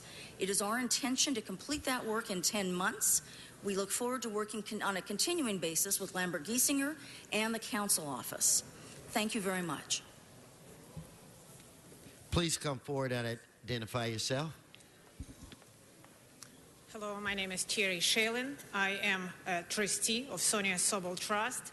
The trust is the owner of the property located at 1750 North Serrano. The trust is a charitable trust. The trust obtained title to the property as a result of probate proceeding a year ago, and since then we took all efforts to address each and every REAP violation, and we did attended each and every REAP violation and were signed off by numerous inspectors. We will continue to protect and preserve the building, and we will continue to perform our obligations under Mills Act. I'm respectfully asking the City Council to remove the property out of REAP and allow us to continue maintain and operate the property with full compliance with all LHD requirements and the Mills Act. Thank you. Okay, Mr. Cedillo, and then I'll go to Mr. O'Farrell. Mr. President, I want to commend the hard work of my staff working with all parties involved in this matter. It appears that the original violations identified in the original order of notice to comply, they've been cleared by HCIT. And so we're happy and prepared to remove the property from REAP pursuant to the code. We will effectuate that. But we also want to note this is not one of the easiest problems we've had to confront. That pursuant to code, we will continue to monitor the building and shall conduct an expedited SCEP inspection of the subject property within the next 6 months. So we will continue to maintain some oversight in the interests of all parties involved and expect and hope that we will be able to be successful in the inspection of the property and be able to come to a conclusion within 6 months. Mr. O'Farrell? Thank you, Mr. Chair, Mr. President. So I want to thank Bill Zide for your years of work on this and other historic properties in Hollywood. You are the one who got the designation of a historic monument in the first place. You've been the squeaky wheel, along with Kate and several residents. Because of that, we did support a delay in removing this property from REAP before the recess. And my staff continues to be directly involved in this issue, working directly with HCIT and Historic Resources. We've had a number of meetings on this particular issue. Now, here's the challenge, and that is it is a historic building. It's really this incredibly beautiful facility that we should all take pleasure in valuing because of its historic value in Hollywood. It really is a gem. This property owner has owned the property now for about 3 years. It's 26 units. It is in bad need of repair, and because of the activism of Bill Zide, it's my firm belief that the property owner is now more interested than ever in doing it the right way, restoring it to its historic standards the right way. But that takes a lot of money. That takes money, and the fact that they haven't been able to have the income over the past couple of years that would adequately allow them to pay for these benefits and these improvements. And there are well over 60 particular, very specific improvements that need to be made. My staff is working directly with the Office of Historic Resources and you, Mr. Zaid, and the community to make sure that every last one of these improvements is made. So we're not going to look the other way. We won't look the other way at all. We're going to make sure that every one of these commitments are met. That is my commitment to you. So at this time, so that we can encourage the sense of urgency that is required to get this building back up to standard within months and not years, I would support removing it from REAP so they can begin generating that revenue.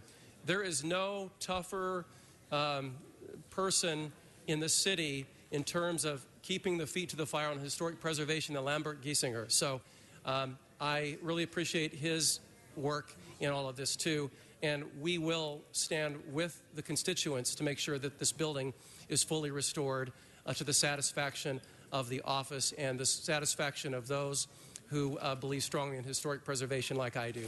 So I would support removing this from REAP at this time with that commitment. I ask for your support, colleagues. Thank you. Thank you. Okay, no more speakers on this item. Members, let's prepare to vote. Let us open the roll, close the roll, tabulate the vote. 15 ayes. Okay.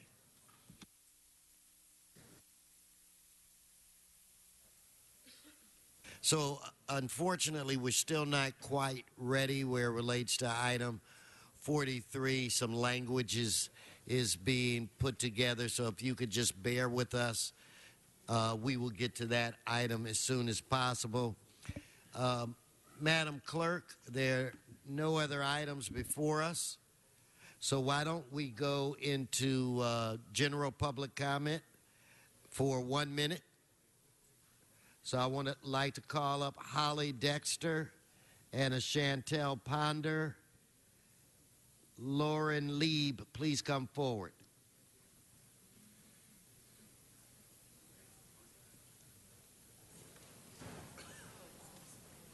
Please come forward.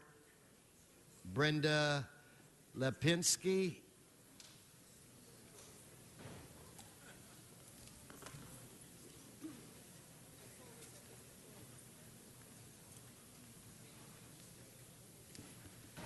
Please identify yourself.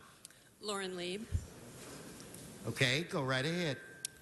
The Smart Tech Challenges Foundation is a 501c3 organization with the mission of promoting firearms safety through innovation and educating the public about life-saving potential for smart firearm safety technology.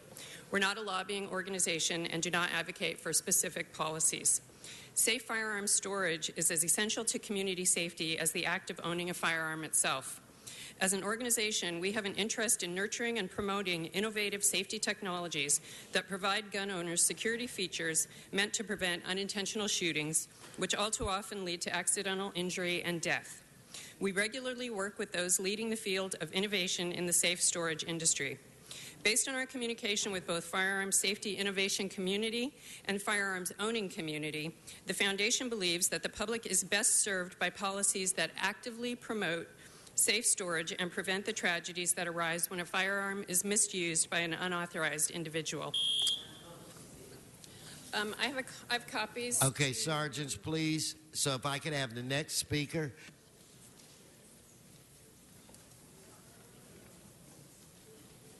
Hello, Hi. my name is Brenda Lapchinsky, and I'd like to read an excerpt from a support letter from Abby Land, CEO of the Trevor Project, providing suicide crisis intervention for youth. I urge the City Council to pass these two measures right away. This is an opportunity for Los Angeles to again lead in ending gun violence. The measure mandating the safe storage of handguns is a critical need. Of the 15,000 children and teens tragically killed or injured by guns each year, 60% happen in their home or in the home of a close friend or family member. If guns had been locked up safe and secure, many of these deaths would have been prevented. As the Executive Director and CEO of the Trevor Project, a national prevention organization that provides suicide crisis intervention and prevention for lesbian, gay, bisexual, transgender, and questioning youth, I know it is important to restrict access to guns that can be used to hurt oneself.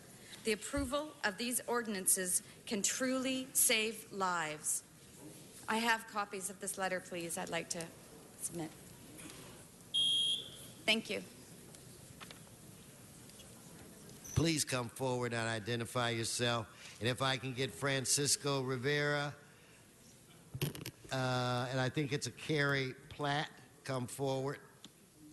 Hello, my name is Holly Dexter. I'm with Women Against Gun Violence, and the safe storage measure that will be voted on next week is very important to me because my little brother Christopher was 7 years old when he was shot in the head. It was a summer morning. He was out riding his bike when a 13-year-old neighbor boy invited him in to see something really cool, and that really cool was his father's loaded rifle. He aimed it at my brother's head and pulled the trigger. I held him as my mother tore through stop signs and red lights all the way to the hospital. My brother survived, but with traumatic brain injury. The life that was meant for him was taken with a single bullet. My family's concept of normal was shattered because a loaded gun was left accessible to a child. I often wonder what my brother's life would be like today if that bullet had never been fired, but that's all I'll ever be able to do is wonder. But you have the opportunity to prevent this from happening to your child and your neighbor's children. I urge the council to vote on this measure. Thank you.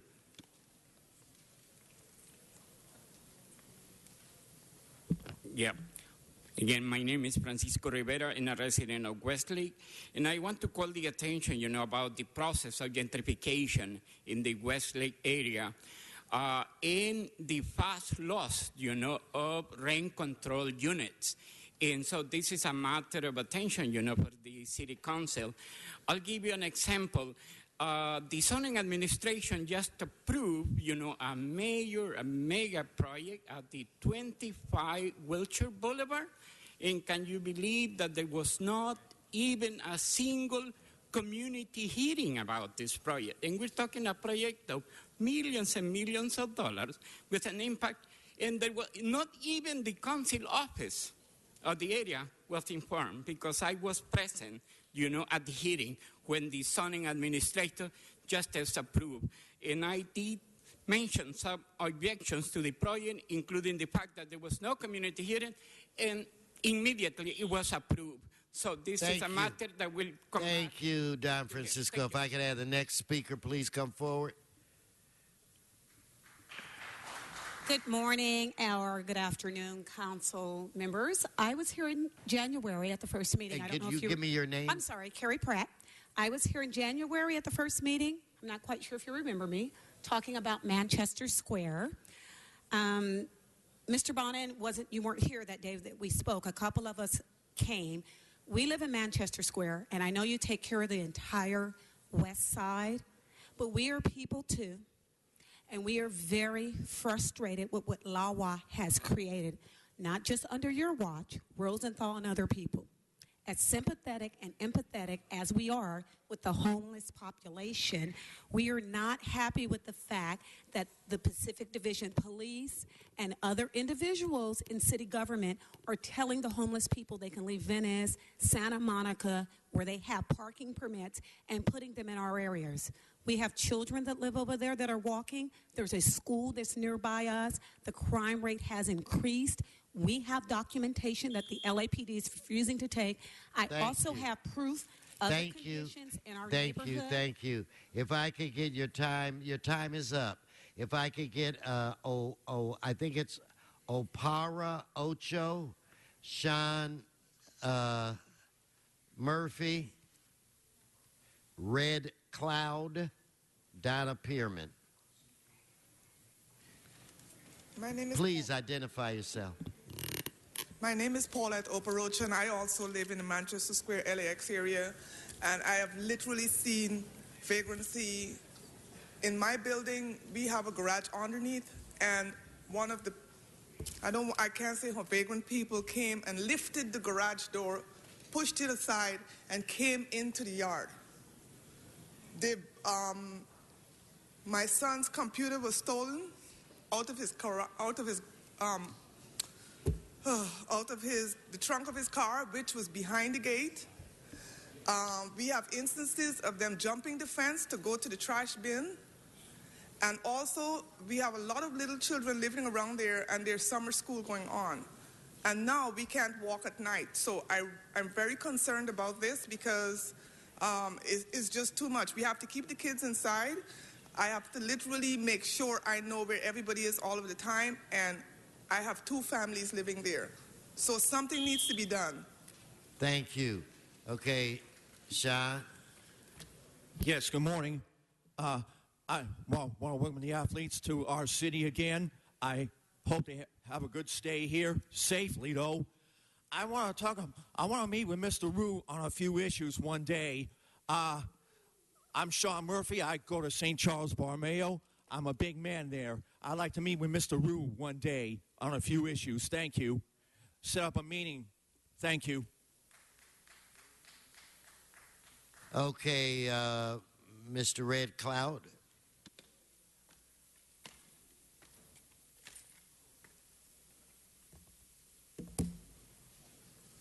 Heil, Mayor Garcetti. Heil, Councilman Weasel Czar.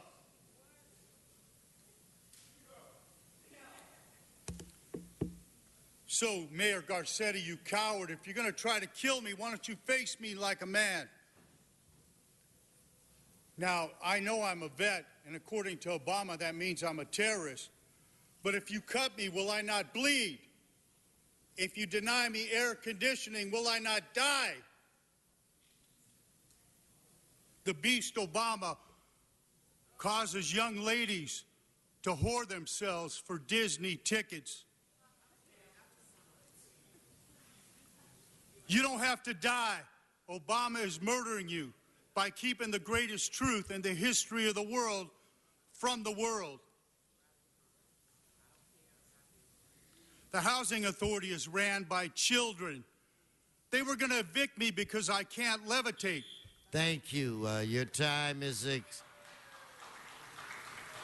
expired. Ms. Pearman. Yeah, I'm Donna Perriman. Anyway, gun control laws won't prevent tragedies. Anyway, I heard Councilman Rue is looking to open up video conferencing in Van Nuys. To Santa Fe Valley constituents would be grateful you accomplished this. It could be done inexpensive like Skype or FaceTime. Our public is too concerned with inanimate objects. Confederate flag was only a symbol of American history.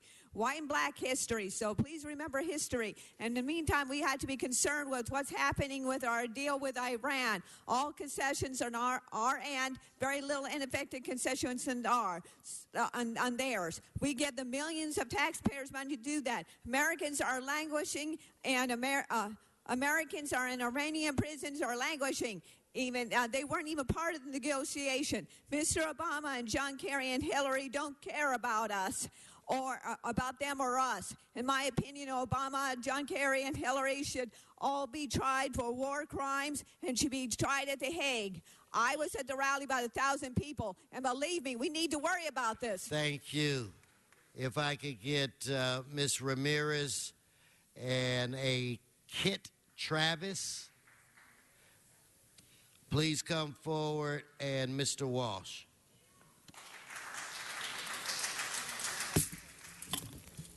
Hello.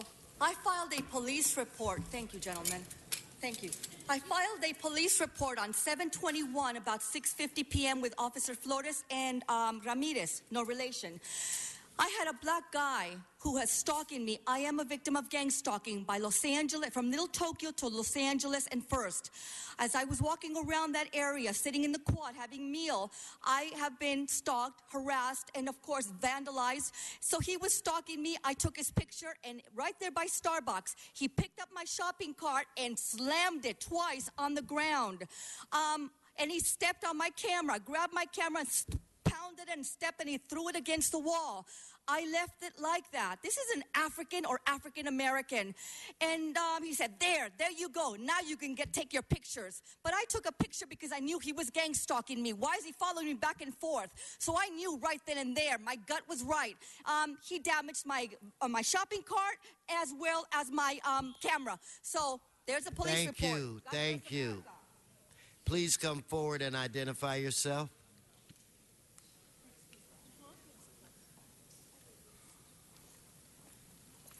Hello, my name is Kit Travis, and I'm from Manchester Square. I believe, sorry to say this, you guys are so nice, that the city of Los Angeles has allowed the airport to create a slum in my neighborhood. In the past year and a half, I've watched Manchester Square just go completely down. I moved there because, yeah, the rent's cheaper, and I lived in Santa Monica before, and it seemed like a nice place. Now we have over 80 RVs, canopies, tents, half-naked women walking down the street, buying drugs, prostitution on the daily right in front of my house. The police don't even come by anymore. It's not a priority. I was actually told by the police that they've been telling the homeless to move into my neighborhood because no one's going to bother them there, and there's about 3 streets that's just like their own RV neighborhood. It's completely piled up. I mean, the children can't even walk by anymore. They can't play on the streets. It's like a landfill, illegal dumping, and nobody's doing anything. Thank you so much. Mr. Walsh. Go to at Hollywood Dems to see Todd Hayes being led off, a picture in handcuffs. All over the social media, there is a gang war right now in South LA. One gang has declared 100 dead in the street in 100 days. They're shooting black people at random in South LA, and these people up here, this all-white city council, doesn't give a damn. It's all over the electronic media. Even the LA Times has printed it. And I want every black person who lives south of Venice Boulevard to know that you could be murdered at any time. 100 dead in 100 days. It's on the social media. It's happening now, and you don't give a rat's ass, you racist 15 pieces of shit.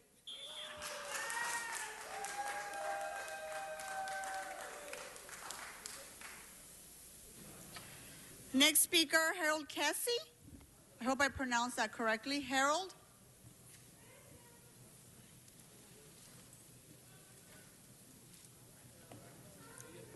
Yeah, my name is Harold Kazee. I'm part of the Manchester Square as well. It's not fair to me. I have a 5-year-old son. He wants to go outside and ride his bike. The sidewalks are all banged up. We have RVs over there, over 80 RVs. It's like an RV park now. They're all doing drugs, prostitution, all those things. My son, I can't even take him outside. The sidewalk is messed up. So what do I tell my son? What do I do? All these tents, all these drugs, and fix the sidewalk, get the RVs out of there. Can you just come and look over our neighborhood, Council Member Bonnet, and, help us out, get out. It's a horrible stench over there. RVs, tents, cars being burned. It's like a crime scene over there, like cars being burned. It was once a good neighborhood. It's not that neighborhood anymore. Thank you. Thank you. Next speaker, Wayne Spindler. Wayne Spindler, are you here?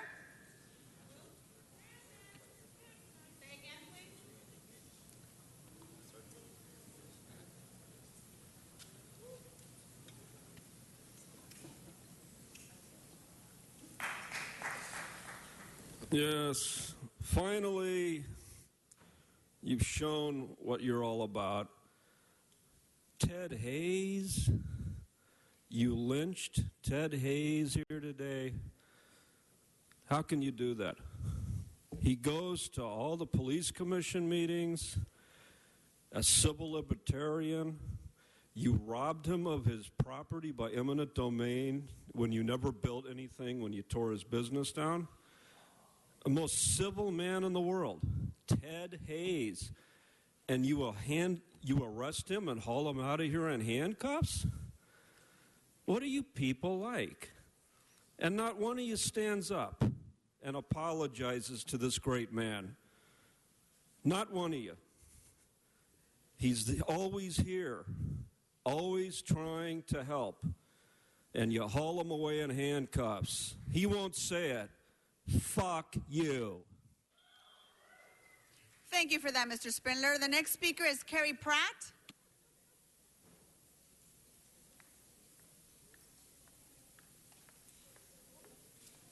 I am Ma'am, you've speaking already- again on behalf of Bright Star Schools, which is the charter school in my neighborhood, and they could not Ma'am, come. you've already But they're spoken. complaining of drug deals going down. They're reporting to all the police departments in their jurisdiction, and it's not happening. Thank you. Thank you, ma'am. Next speaker, Henry Marin.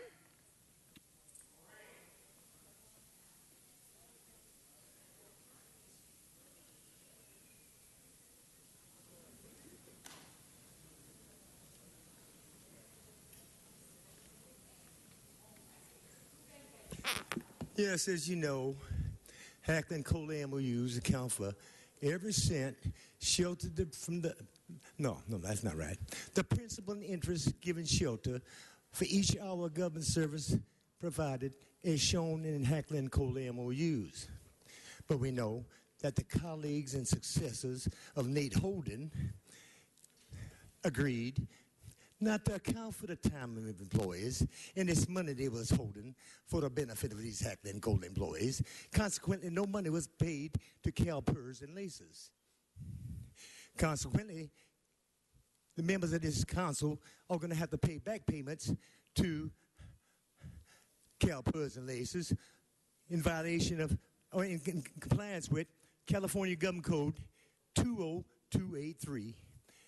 And it shows no worker shall remain employed more than 125 days in a temporary position in 20305. Thank you. Next speaker, Byron Barajas.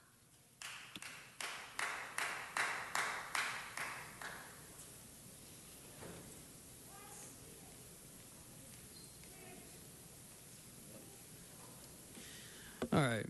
On the LaRouche PAC website, LaRouche warns of thermonuclear guns of August unless Obama is dumped. Now, let's bring this in a little bit more because I think a lot of people have misconceptualized their outlook. What's the causes of your problems? What the hell's going on in people's heads right now? Is it about gun control? And some people might say, yes, it is not. Unfortunately, the American people have disintegrated in terms of outlook. They do not know how to deal with their issues, whatever it may be, whether it's gun control or the economy, which actually is the cause of your problem. You don't have an economy. A productive economy actually establishes that the American citizens do not kill each other and do not think in terms of murdering each other. But we do not have an economy. Why? We do not have Glass-Steagall to separate the banking cartels. So your issue is you're not American. Be Americans again. Thank you. That concludes public comment. Madam Clerk, what's next? Please sit down, Mr. Herman. Thank you. Madam Clerk? Madam President, at this time, do you wish to recess the regular and begin the special meeting? Yes, it's going to special meeting to take up item 43. Mr. Herman, please sit down. Sergeants, can you please direct Mr. Herman to his seat? Madam Clerk, can we move on, please? Blumenfield, Bonner, Buscano, Cedillo, Englander, Fuentes, Harris, Dotson, Weezer, Carrasco, Krikorian, Martinez, O'Farrell, Price, Rue, Wesson, 15 members present and a quorum, Madam President. Thank you. There are no speakers on the queue, so I'm going to move on to cards. Mr. Herman, item 43. And Madam President, just for the record, this item has been waived by the Public Safety Committee. Mr. Herman, you wanted to speak, item 43. That's what you filled out a card for? You were in a rush to speak, sir. Go ahead. Time's running out. I don't care. You were at the presentation across the street, Miss Anti-American. Suck on a donut or something, but don't tell me how to hurry up. Mr. Herman, speak to the I'm talking item. about weapons. I'm talking about weapons. That's what item 43 is about. And it's not the weapon that kills anyone, as brought out by the NRA. It's the idiots that take the weapons to kill stupid people who don't follow directions. So the bottom line is this: don't say an object is the problem of killing people, because it's not. It's the lack of education, it's the lack of resources, it's the lack of intelligence, like Mr. Bloomfield, and they're thinking about it, what the F are we going to do about it? You should have sent something to Sacramento long ago regarding these banana peeling gun strips that you want to load up. Look at Englander's ear, looks like a banana clip. I could load that up into my weapons and go off on it, but I won't. Why? Because the same situation you put Mr. Hayes in, and you had him arrested for simply speaking out on something he felt that he had to say. Is it that difficult and unreasonable for you not just to give a person maybe 1 minute or 30 seconds to address the issue that Mr. Hayes did? No, you're off the subject. Stay on the Because Mr. guns. Hayes was here to talk about the weapons. No, he was here to you're say not. to you You that speak these on this subject, Mr. Herman. assault weapons should be not in the hands of the LAPD. Turn them back. Don't use federal dollars to buy fucking guns and kill American people on our streets. And on top of that, don't sell them to criminals to kill people in our communities. Otherwise, we wouldn't have this discussion today. This is not about the Second Amendment violations of our civil rights. This is about the Constitution violation of our rights, ass. No, you should at least respect the children. Don't humor him. You should respect the children that are here. Yeah, you are disrupting the meeting. Now, let's move on. We have Mr. Walsh.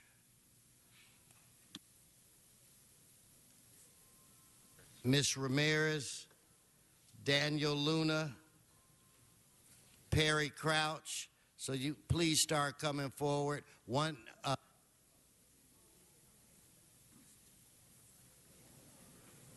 John Walsh, blogging at HollywoodHighlands.org, or J. Walsh Confidential, tweeting at Hollywood Dems. Again, we're 100% behind this motion.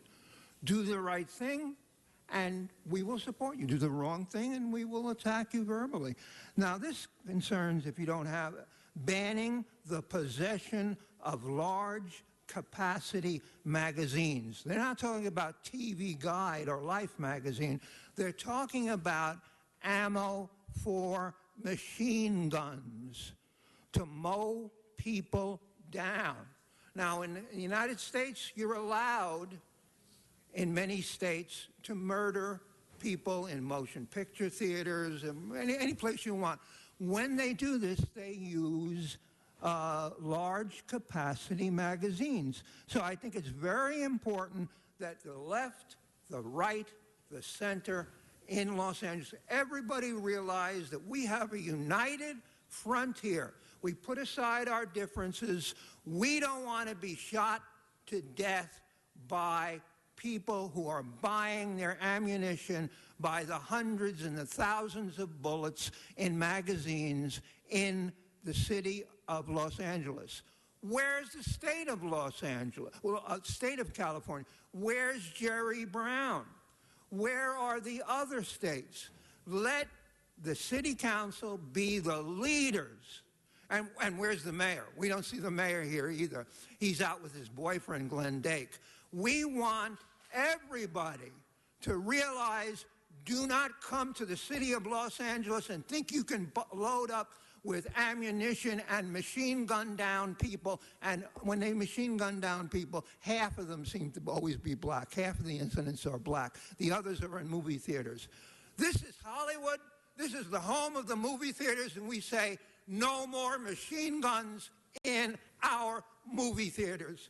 HollywoodHighlands.org.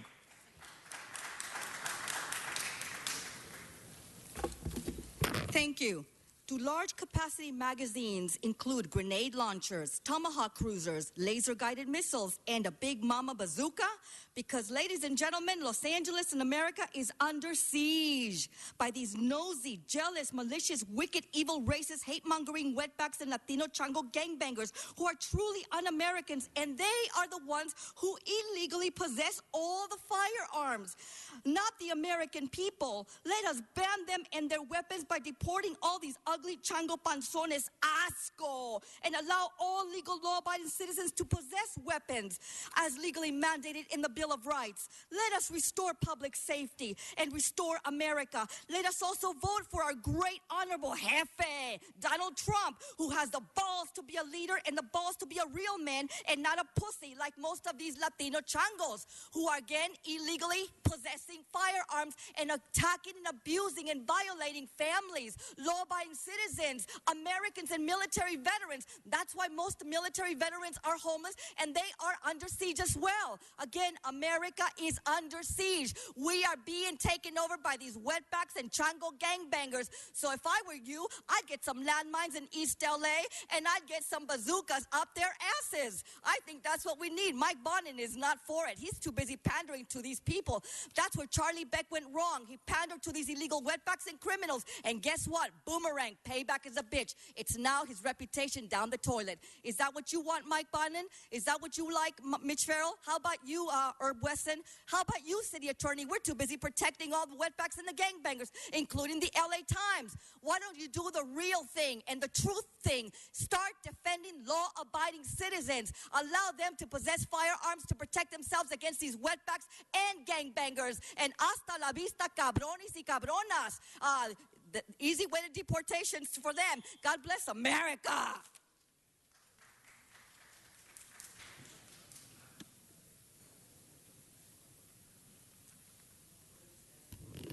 Hello, good afternoon. My name is Daniel Luna. I currently serve on the Van Nuys Neighborhood Council, although I'm not speaking in an official capacity representing them. I did come at the request of some constituents. The issue at hand is not the actual magazines. It's already illegal to import them. It's illegal to buy them or sell them or manufacture them. I don't think anybody is disagreeing with that part of it. But I do have some constituents that had some concerns because they bought their weapons years ago and when it was legal to have the capacity weapons that they have, and now they're wondering how they're going to go ahead and replace those. So my request would be to the council to consider the fact that there's an impact on law-abiding citizens who have quote-unquote high-capacity magazines for home defense. Thank you very much. Please come forward. Can I just do it verbally? Good afternoon or good morning, ladies and gentlemen. My friends, I'm not here to call y'all names. I don't do that. But I'm here to ask for y'all support. As you know, illegal weapons and the ammunition, it's not really the weapon, the gun per se that kills, but what comes out of the gun, which is the ammunition. And y'all can be bold and hysterical by banning this. And once y'all ban it, it's gonna take off like a rocket. I got my 3 kids here: Zachariah, Marcus, and my baby, Samantha. And if y'all know, I've been putting my life on the line for over 30 years out there in them streets, man, with nonviolence. And I'm asking y'all to help us. If y'all ban the ammunition, we'll stop these killings out here. As y'all know, they got this thing going around now where it's supposed to be 100 days and 100 murders in certain neighborhoods. If they don't have the ammunition to put them in the guns, we don't have to worry about that, because for African American, that's the leading cause of death. Is those automatic weapons. They're not Saturday night special 22s and 38s. There's automatic weapons that's killing our children. And I'm asking for y'all support to ban this. And my kids here, I love my kids, and I want them to grow up to be law-abiding citizens and taxpayers. Thank y'all so much, and please help us.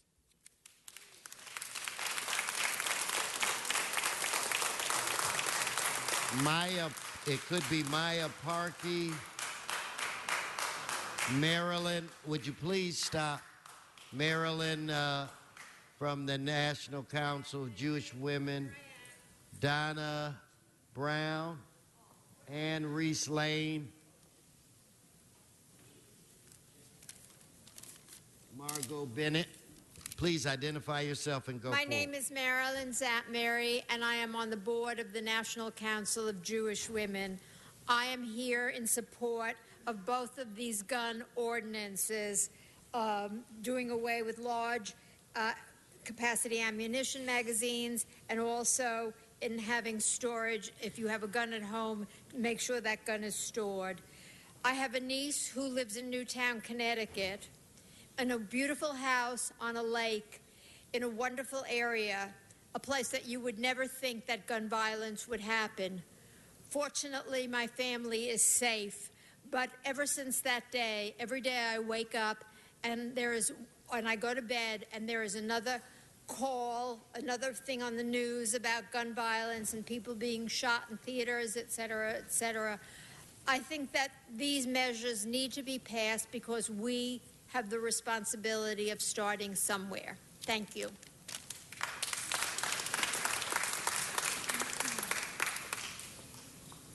Please come forward, identify yourself. Good afternoon, Council Member. I am Donna Brown, the mother of Clifton Hebert Jr. I'm here to share. I'm actually here with the National Council of Jewish Women, and I'm here to support Council Member Paul Krikorian. This is just really hard. I know it's hard. Take your time. It's okay. Okay. To fund the prevention of prevention, to pass the, oh God, where am I today? I'm here to support him in what he's doing. I am a mother who have lost her son through gun violence. Cliff was born 1985, and in 2008, coming from school, he was murdered. He was shot in the head. And up to this date, we have not solved the case. I'm here to support what we're standing for, to protect our neighborhood from this crime, this evil, this gun violence that's destroying our children's life. And that's what I'm here for. And you did a phenomenal job. When you speak from your heart, you were as eloquent as anyone could be. Thank you, thanks. No, thank you. I mean, mentally, it's a constraint to go through what us parents are going through, losing our children every day on the roadside to gun violence. It's hard, and it's difficult. And to take a stand for a change is what we're here to do, and that is what I'm here to do. Thank you. Thank you so very much for coming. Please come forward and identify yourself. Don't read anything. Just speak from your hearts. I think it's good afternoon. I'm Ann Rice Lane. I'm the founder of Women Against Gun Violence, which we started in 1994. It's been a long time. We've lived through terrible homicide rates in the city of Los Angeles. We were doing better. I hope that we're not looking forward to another rise in the homicide rates. But we've been working on issues of gun safety for 23 years. We worked with Mike Fuhrer when he was on the city council. We work with him now to help people understand they need to lock up their guns. We are very concerned about that issue and also about the high-capacity magazines. So we are hoping, I can't come back next week, but I want to say now that I really support safe storage, and I hope you will carry out what Councilmember Krikorian has introduced for you and which has been supported by so many of you over the years. Thank you. Thank you. If I could have...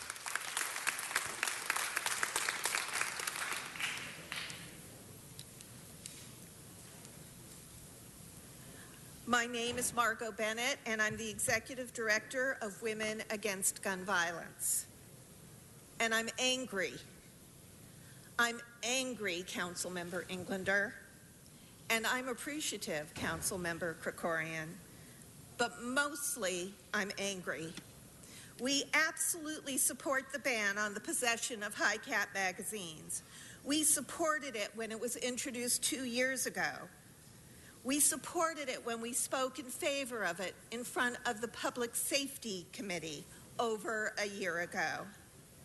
And we support it now. And we're appreciative that the council vote is finally happening. But I'm angry. I'm angry it took this long. And I'm hoping that we and all the people in Los Angeles communities that were put at risk because of this delay will receive an explanation from the Public Safety Committee on why this delay took place. We expect this kind of inaction from our federal government on this issue, but not from our LA City Council. You have led the nation in life-saving laws, and you're a role model throughout the United States. We are proud of you and proud of our city. Do not let us down. I want to talk to you about exemptions. Exemptions from this and other public safety ordinances, because that's exactly what the ban on the possession of high-cap magazines and safe gun storage ordinances are. They are public safety ordinances, and I can't think of any other ordinance, public safety law that allows for exemptions for certain classes of people. Race car drivers still wear seatbelts. Bartenders are not allowed to drive drunk. If you work for Sprint, you're not allowed to text and drive. We want you to consider these exemptions with the same reasoning. Thank you. Thank you. Okay, let's try Faraday Kilmer, maybe, and I'm sure I butchered it, but come forward, and I apologize. Lori Safran. Is it Aranda and Rhett Foster? Jackie Elkins? Ja Stepaoff? Yes, please, identify yourself. Okay, I have something for everybody. Sergeants, would you please pick up her documents? They're coming, so you can go right in. Go right ahead. Yes. My name is Faraday Kilmer. I'm the founder of a nonprofit organization, International Health and Epidemiology Research Center, and which have been in existence since 1994 in Los Angeles County. And our nonprofit organization big project is anti-violence campaign. And because of that, we are very happy to tell you that we have got the very first Peace Award from American Public Health Association. So as an epidemiologist, health professional, and person who have been working with gun violence the last 21 years, I wanted to tell you that I'm deeply concerned about the gun violence in this country, and especially when it comes to the children. When it comes to the children and people who we need to protect them and support them and keep them safe. So I'm here to actually say that I'm very much in support of the measure that we hopefully be able to pass today, and urge you all to please vote yes for that. And also, not only we are interested in the gun violence and prevention, also we are even adamant to get toy gun away from kids. So I'm happy to say that zero tolerance policy, which has been in place for many years in LAUSD, was actually one of the groups who pushed it was us. Now, in the first 204 days, beginning of this 2015, we have 204 mass shootings. This is alarming. We shouldn't really have that. In our ongoing study that we are doing as we speak, our organization found that over 100 preschoolers, kids under 6, are taught. Thank you. I'd love to give you more time, but if I did, I'd have to give everybody more time. Please come up and identify. And Ms. Pruitt, don't forget, I'll call you. Yes. All right. Good afternoon, council members. My name is Lori Safian. I'm president of Women Against Gun Violence. I am going to read today because I am reading some excerpts from a letter from Patricia Mace, a survivor of the shooting in Tucson, Arizona. And here's what Patricia has to say to you today. I am a survivor of an active shooting tragedy on January 8, 2011 in Tucson, Arizona, where my representative, Gabby Giffords, was holding one of her Congress on Your Corner events. Some think the number of rounds in a magazine doesn't matter. I can affirm to you that, without a doubt, it does. Some believe that the seconds it takes to change a magazine won't make a difference in saving lives, but I tell you, it most certainly can. High-capacity magazines definitely made a difference in the Tucson mass shooting. The shooter was stopped not by the so-called good guy with a gun, but by two ordinary citizens, good guys without guns that day. The shooter was reloading with a second 33-round magazine when Roger and Bill tackled him and brought him down on the sidewalk right next to me. Their heroism gave me the opportunity to grab a third magazine with 10 rounds, possibly preventing more victims of his shooting rampage. If the first magazine our shooter unloaded had only held 10 rounds, and two good guys without guns tackled him at that point, a beautiful little girl named Christina Taylor Green might today be arguing with her mother about her back-to-school wardrobe. She thanks you for considering her words and her experience. Thank you. Thank you. Please come forward and identify yourself. My name is Jackie Elkins. I'm with Women Against Gun Violence, and today's vote on the prohibition of high-capacity magazines is something I take very personally. I've been in Angelino my entire life. My parents were born here in the 20s. I was a Valley girl until just recently, until I moved to the West Side.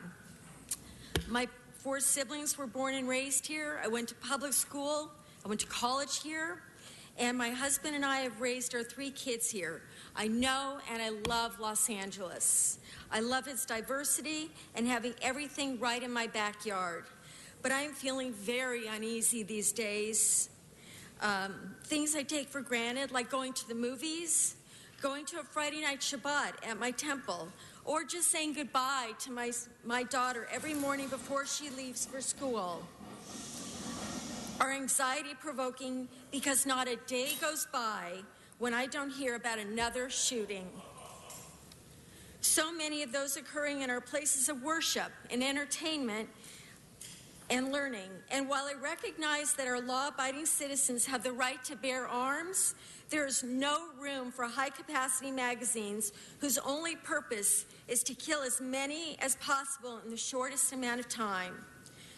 Current law prohibits any of these people from manufacturing, importing, or keeping for sale, but the current proposed ordinance goes further to protect my community, my Los Angeles. Why is this so critical? Contrast last week's mass shooting at a movie theater in Lafayette, Louisiana, with the Aurora, Colorado movie theater shooting. The Lafayette shooter killed 4 people before running out of bullets and leaving the theater to change the magazine. This allowed a heroic survivor to pull the emergency siren, summoning aid. Compare that with the Aurora massacre, where 12 people were killed. Thank you.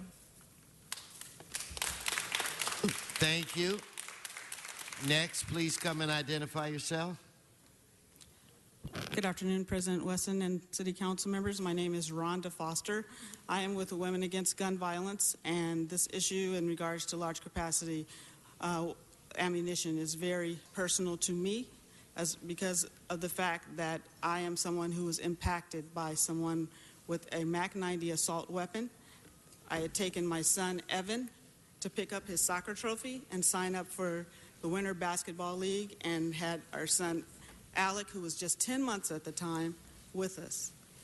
And as we were leaving the park, residents of Los Angeles, gang members, were seeking to retaliate from being shot at in Los Angeles and came to Inglewood, Darby Park, to kill anyone. And they had a MAC-90 assault weapon. I had seconds to respond. I sought to back out of the way as fast as I could. 75 rounds were shot from that weapon. 14 of them hit our vehicle. 2 of them hit Evan, killing him instantly, and Alec was injured with bullet fragments to his left eye. This will save lives, and that is what you need to think about. Evan was an amazing little boy at 7 years old. He impacted a lot of lives in that time, and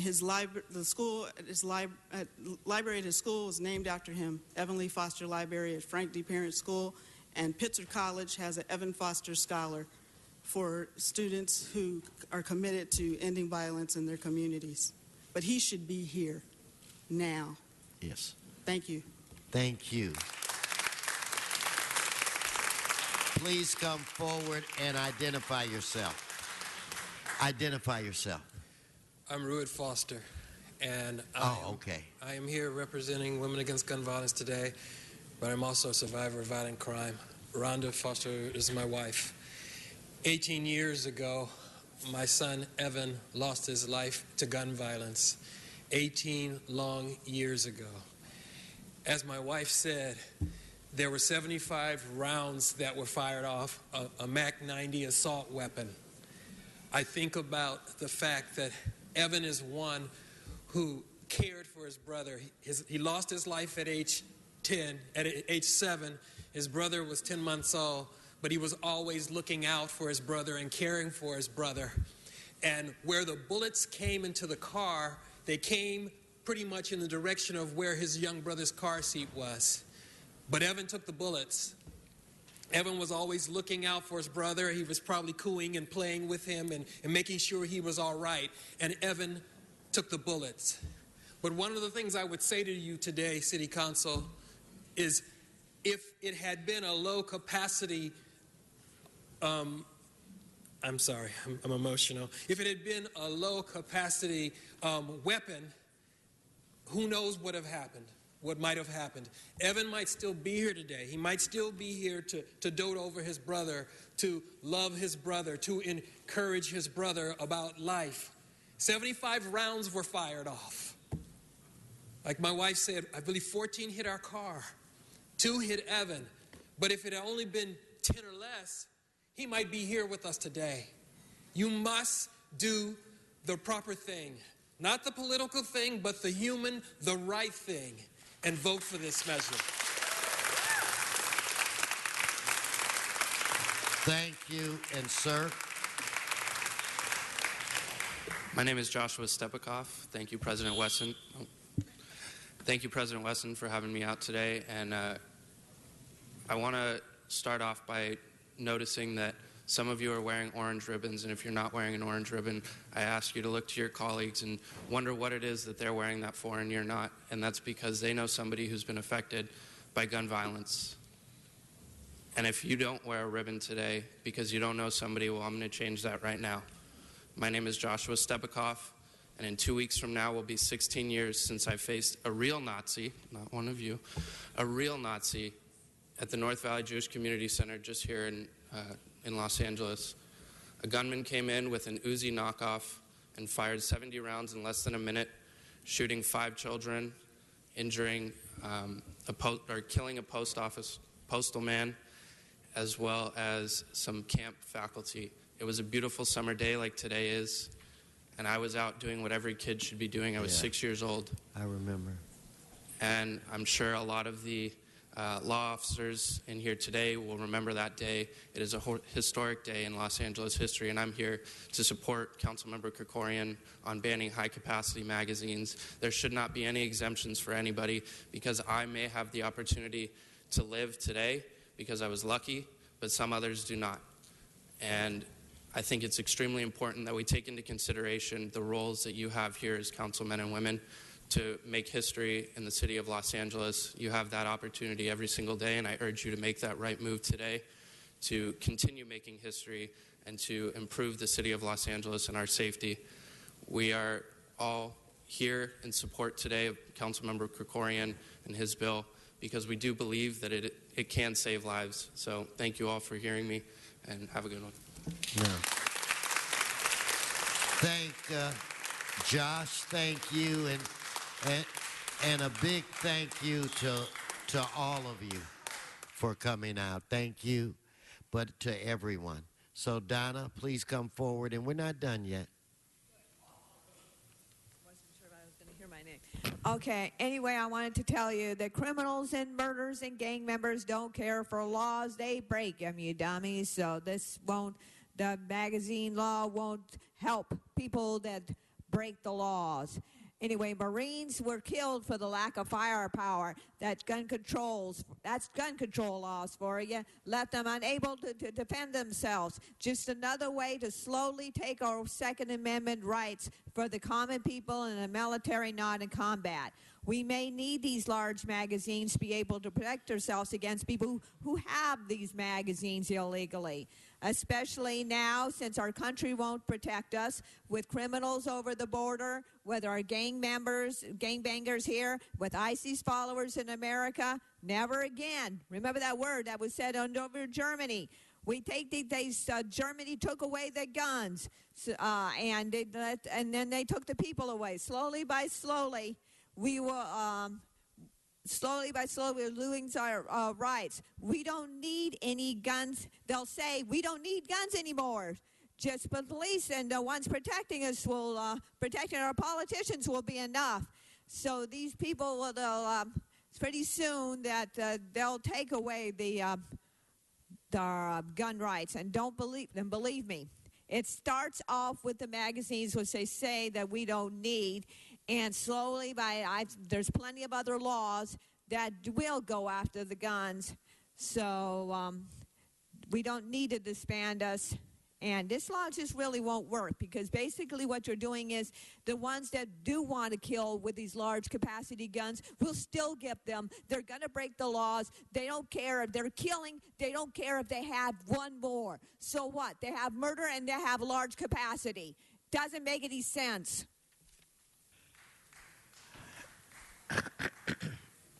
Thank you. Now, if I could call up a personal friend, Sandra Pruitt. I know your story. I'm sure it will, when you share it with the members, it will move them like it moved me. And after Sandra, if I could have Suzanne, last name with a B, is it, I don't want to mess that up, Daniel Healy, and Andrea Brooks. Sandra. Good afternoon. My name is Sandra Pruitt, and today... Just take your time. It's okay. My son would be 33 years old. But unfortunately, in March 2009, he was murdered. Every time I hear about a shooting, a mass shooting, or these gang shootings, it breaks my heart. I have had to learn to live a new normal without my oldest child. My two other siblings, we suffer by not having our leader there. So I'm in support of the ban on these heavy machine rifles. I'm here to say that it will make a difference. We have to start somewhere. It's important. And if you could, just remember Jarrell Omar Green, and when you're making that vote, think about how proud he would be that you're doing something to make a difference. Thank you. And let me before I call the next one, just let me say this, something about Sandra. She could be just bitter and angry, but she's taken all of those emotions and turned it into trying to make our community a better place. So you have more strength than I could ever have, and I salute you and the many others that are here today. She is an asset to our community, and it's my pleasure to serve you. Please come forward.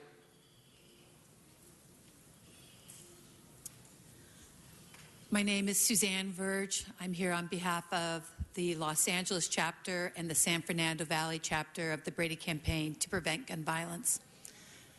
First, I want to thank you for listening to these stories. We had a rally this morning, and you can feel the pain as you felt the Fosters, all the pain. And then Yes. We're all members of a club we would never want to be part of, survivors of gun violence. And on behalf of the Brady Campaign, we hope that you will support the prohibition on the high-capacity magazines and the safe storage laws. Thank you for your time. Thank you. Please, sir, identify yourself. Hi, my name is Daniel Healy. I'm here on behalf of the Violence Prevention Coalition of Greater Los Angeles. Good day, Council President and Council members. Just want to thank you all for considering this ordinance, which I think is very important and critical in reducing the gun violence in our city. Thank Councilmember Krikorian for being a champion on this issue. Our country is facing an epidemic of gun violence. On any given day, we're losing 32 people to homicide involving a firearm and 58 people due to suicide involving a firearm. So we need to do everything in our power to stop this gun violence. So thank you. Thank you, sir. Please come and identify yourself. My name is Andrea Brooks. I'm with the Unitarian Universalist Church of Studio City, and we are here today to help support the Women Against Gun Violence.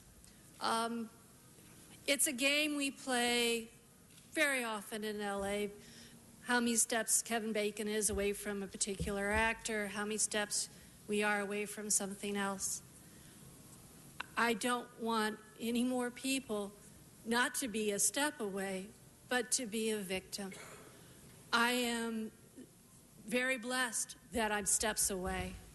Only 2 steps for something that happened just this last week, 2 steps away from Sandy Hook, but I'm not like many of the people who've already talked to you today, where that is the person is right next to them. Please do the right thing today. Thank you.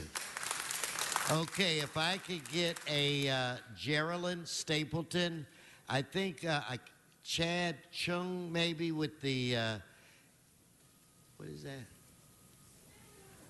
Calculus Shooting Sports Association, Jackie Elkins, Brian Barajas. Go right ahead. Hi, my name is Geraldine Stapleton. I am the new president for the California National Organization for Women, which is the largest organization for women's rights. We're here to support both of the measures. As you know, one of our core issues is ending violence against women and girls. So our major concern is the protection for them. We are here to, like I said, support both measures in terms of banning high-capacity magazines, and also, I guess, which will be coming up next week, is the provision for the lockbox or storage, safe storage. So we would like support. We would like you to know that we would like to urge you to pass both of these measures. I do have a couple of, I guess I do have time for personal story. One in terms of, I also serve as the pleasure of my council person on the domestic violence task force as the alternate rep. As a person that comes from that myself, knowing that there is a gun in the house is psychologically, emotionally, and just trauma produces. So having a gun put in storage would at least alleviate that somewhat, to know that you might have more time to get yourself to safety. I'll leave it at that. Thank you. Please come forward. And it's Cal Guns, not calculus. My mistake. Mr. President, honorable members of City Council, thank you for allowing me the time to speak against this issue. My name is Chad Chung, and I stand before you as the director of the Calgun Shooting Sports Association. We are a 501c3 nonprofit dedicated to expanding the shooting sports in California through education, community action, and community events. Together with our sister website, calguns.net, we represent more than 130,000 Californians. I'm also a resident of the city of Los Angeles. I'm also a competitive shooter, a marksman, a gun owner, a California DOJ-approved firearm safety instructor, and an NRA-certified instructor. First, I can't tell you how frustrated I am at this honorable body chose to bring this item to its agenda with only a few days' notice. In fact, I was actually unaware that this was even on the agenda until a reporter called me yesterday afternoon to let me know what my comment was. In a handout I recently provided, you'll see there's a top picture of myself and two teammates. This picture was taken last Saturday, 3 days ago, of myself at a rifle competition. We are holding AR-15 pattern sporting rifles using high-capacity ammunition feeding devices for legal purposes. 140 of us shot 18 stages, expending more than 70,000 rounds over 2 days, and nobody was injured. On the bottom, you'll find a picture of 4 magazines. They're labeled A through D. They all look the same. Can you tell me which one of these is a high-capacity ammunition feeding device and which one is not? They look the same to me. I don't think you can tell, or any police officer can either. I already spoke before the Public Safety Committee last year when Mr. Englander was president. I think he was chairman of that committee. Thank you. Thank you, sir. Do we have Mr. or Miss Jackie Elkins? Jackie? Brian? Come forward.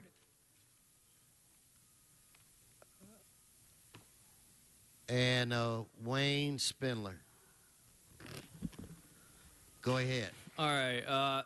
My comment for this, it's very simple. One of the reasons why we have an issue with violence, and particularly in this country, and let me make one point clear, you can only minimize the violence, but you're not going to do it by some sort of attack on some material thing, because if that was true, then my friend who's in the hospital because some hit and run, that is, a car hit him, ran away, and he's in the hospital right now, then you don't see me banning cars. So the issue here is what I went through in the general public comment of my statement. The issue with this country is we have a problem with the way, in this particular world, we think of ourselves. In other words, what is the capacity to which we can resolve our problems? And the problem here is, look at your economy.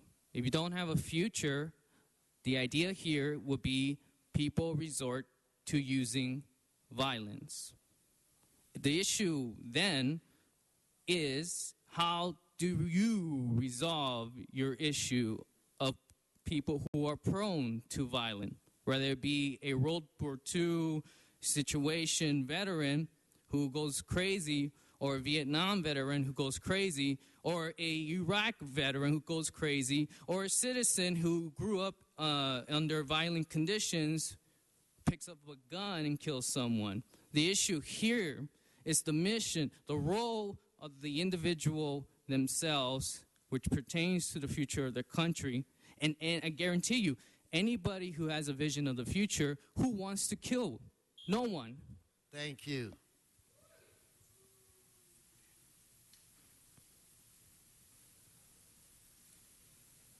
Yes.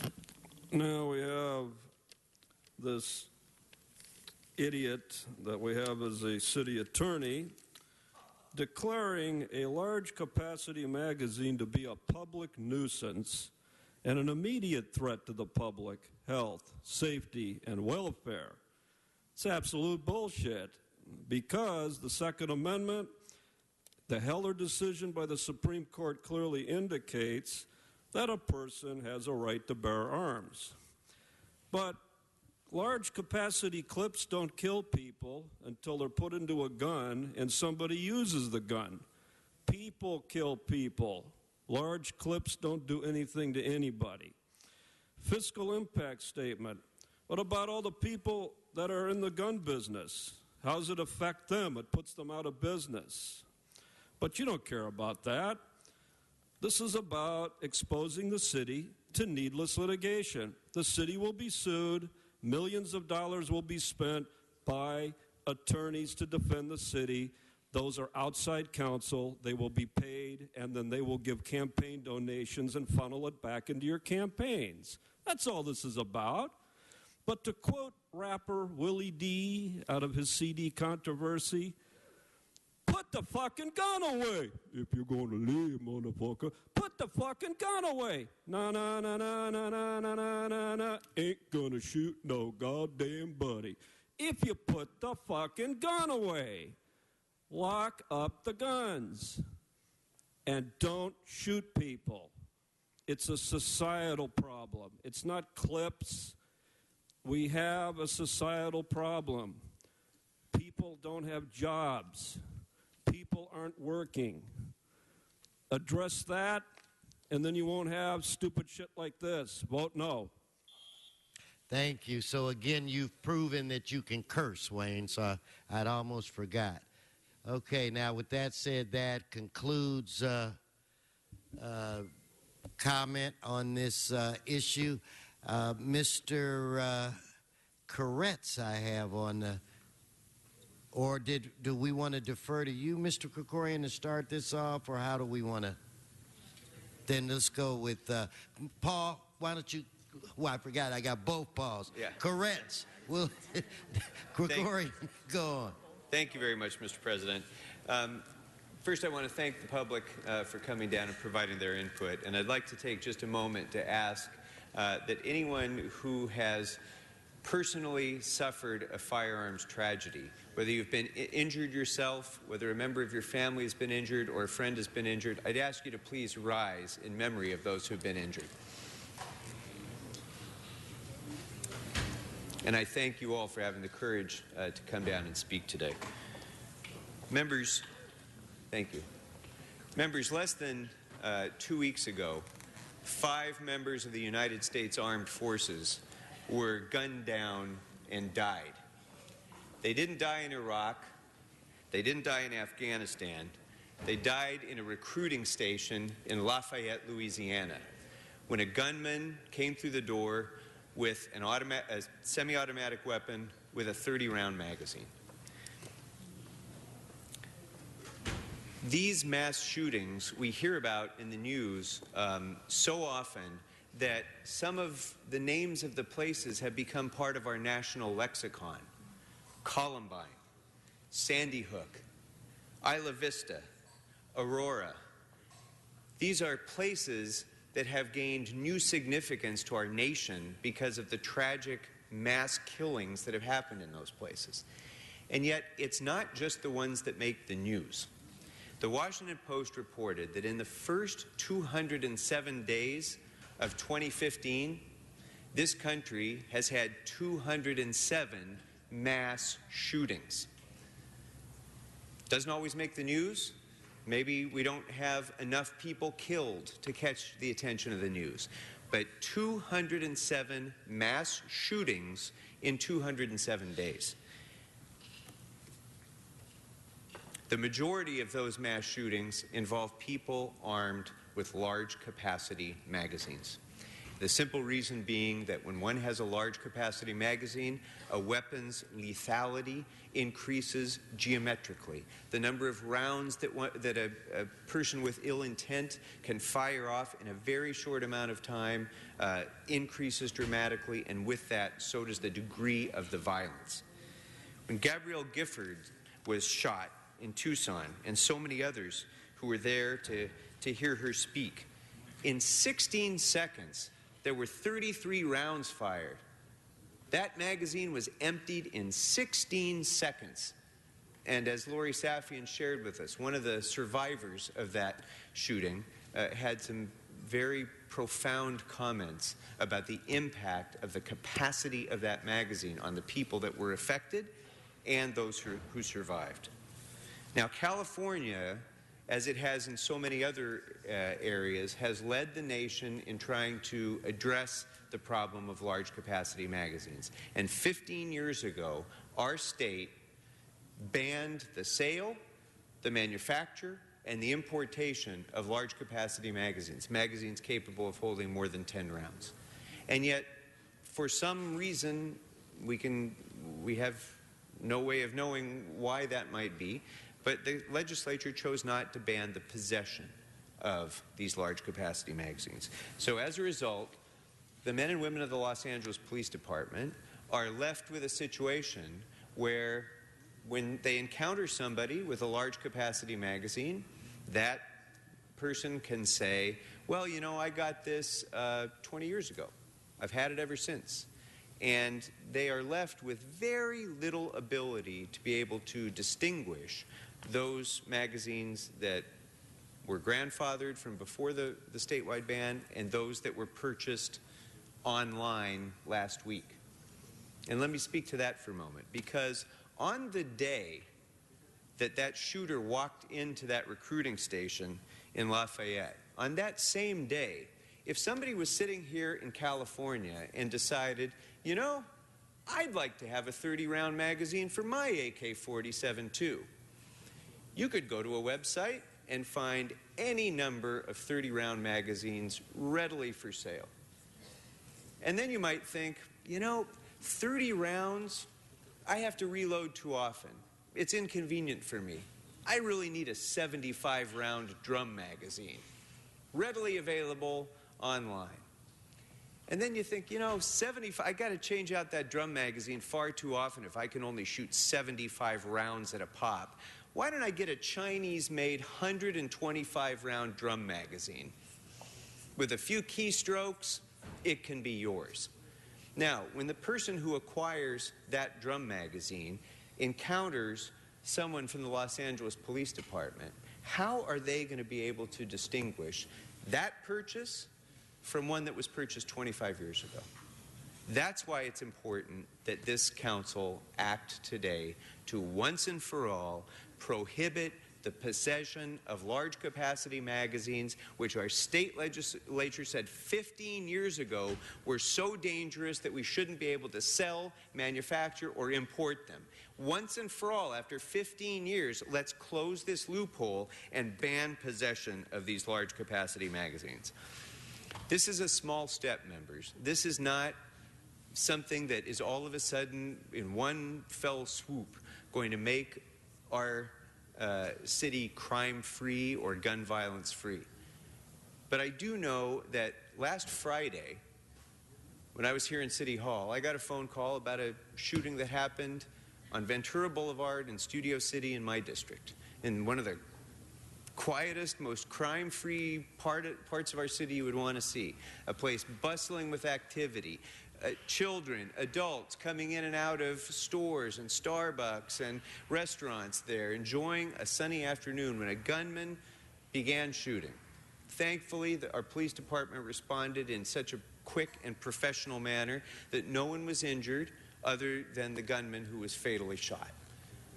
But I can tell you, if that gunman had intent to mow down dozens and dozens of people, and instead of the weapon he chose was armed instead with the same weapon that the gunman walked into that recruiting station with a few high-capacity magazines, there would be dozens, if not hundreds, of dead on Ventura Boulevard that we would be mourning in this council today.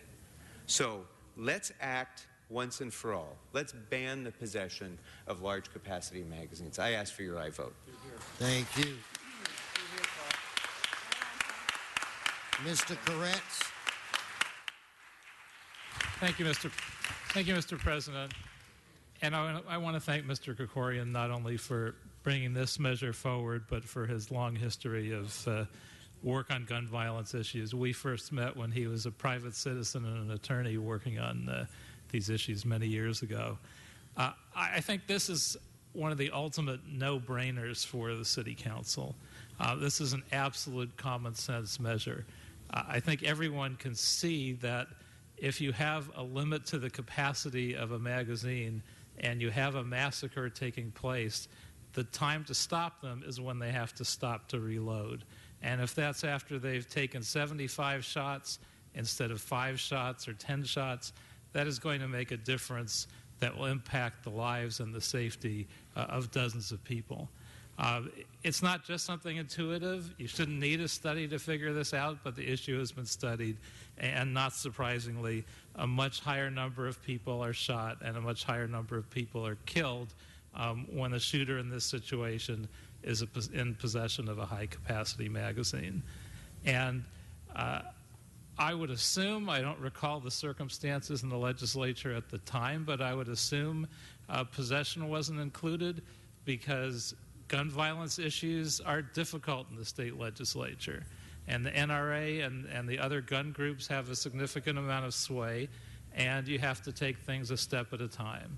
And it's usually, in the years I've been involved, been local government that takes a first step, and you have cities take actions like this, and then the state legislature in California often will follow suit.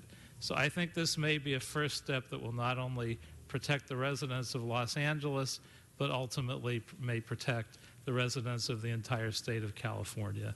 And I ask my colleagues to unanimously pass this critical measure. Thank you. Mr. Englander. Thank you. First, I want to thank all you for coming out and having the courage to stand up and come out. Josh, Granada Hills, which is where I live, the North Valley Jewish Community Center, which is where I grew up, is right down the street from my house. In fact, I believe you attended the same schools as my kids. That almost didn't happen. In my office, I have a huge poster blown up and framed, a wall-size poster of all the kids being let out by the Los Angeles Police Department after that incident by their hands and being walked out of there scared to death. We talk about Sandy Hook as being, and there's the picture, and that's the one I've got in my office. We talk about Columbine. We don't have to look far. We don't have to look for national press. We could talk about Granada Hills. We could talk about Studio City. I know some of you know my story. I want to thank the survivors, but I never called myself a survivor. I called myself a victim. 20 years ago, I stood right there. And I asked the people that were sitting here for a $50,000 reward for the capture and the apprehension of the people that killed my uncle. My uncle, who was more like my dad that raised me, killed on Devonshire right down the street from the JCC by 3 teenage gangbangers as part of their initiation into a gang, shot him in the back as he ran away because he got scared. After I graduated the Los Angeles Police Department and I put on a uniform and a gun and a badge, said I'm going to go patrol in a black and white so this doesn't happen to another family member, it struck me hard. And I realized that the primary responsibility, first and foremost, of law enforcement is not to effectuate an arrest. It's to prevent a crime from happening in the first place. It's so we don't have another victim and another family out there, even one. I went out with all of my friends and everybody I knew knocking on doors, filling out grant paperwork to build an at-risk youth center in the San Fernando Valley so kids had an alternative away from drugs and gangs and guns, and they had an opportunity they otherwise wouldn't have. And that's where I did my inauguration. That's why I ran for office. I support Paul Krikorian's motion and effort on this. I always have. I have from the beginning, and I do today. I'm not going to get into the nuances of some of the details, and I've got a minor motion supported by law enforcement on this as well. And I'll read that into the record in a moment. But when we've got support on this from law enforcement, not just law enforcement, by the way, by the Los Angeles Police Protective League, this is the organization that fights to protect the people that fight to protect us. And they support this. It says a lot to me as well. With that, I would like to first strike the language from 43A, and instead I'd like to move that 43A be amended to add an instruction to the city attorney to draft an amendment to the ordinance which would provide an exemption for any retired peace officer holding a valid, current, carry concealed weapons permit issued pursuant to California Penal Code. I'd like to further instruct the clerk to place the matter on the Tuesday, August 4th City Council agenda for City Council consideration. And seconded. Thank you. With that, excuse me. With that, thank you. Please don't disrupt the meeting. I want to thank Councilmember Krikorian for bringing this forward. It's one of the reasons that I show up to this job, that I ran for office, that I continue fighting the good fight. This is by no means a cure. And to those who, quite frankly, speak up against this, to say that high-capacity magazines is a right to bear arms, we know too many examples. This doesn't limit the number of magazines, which is a discussion in and of itself. You could still have 50 of them on you. It doesn't take that away. But it does something significant.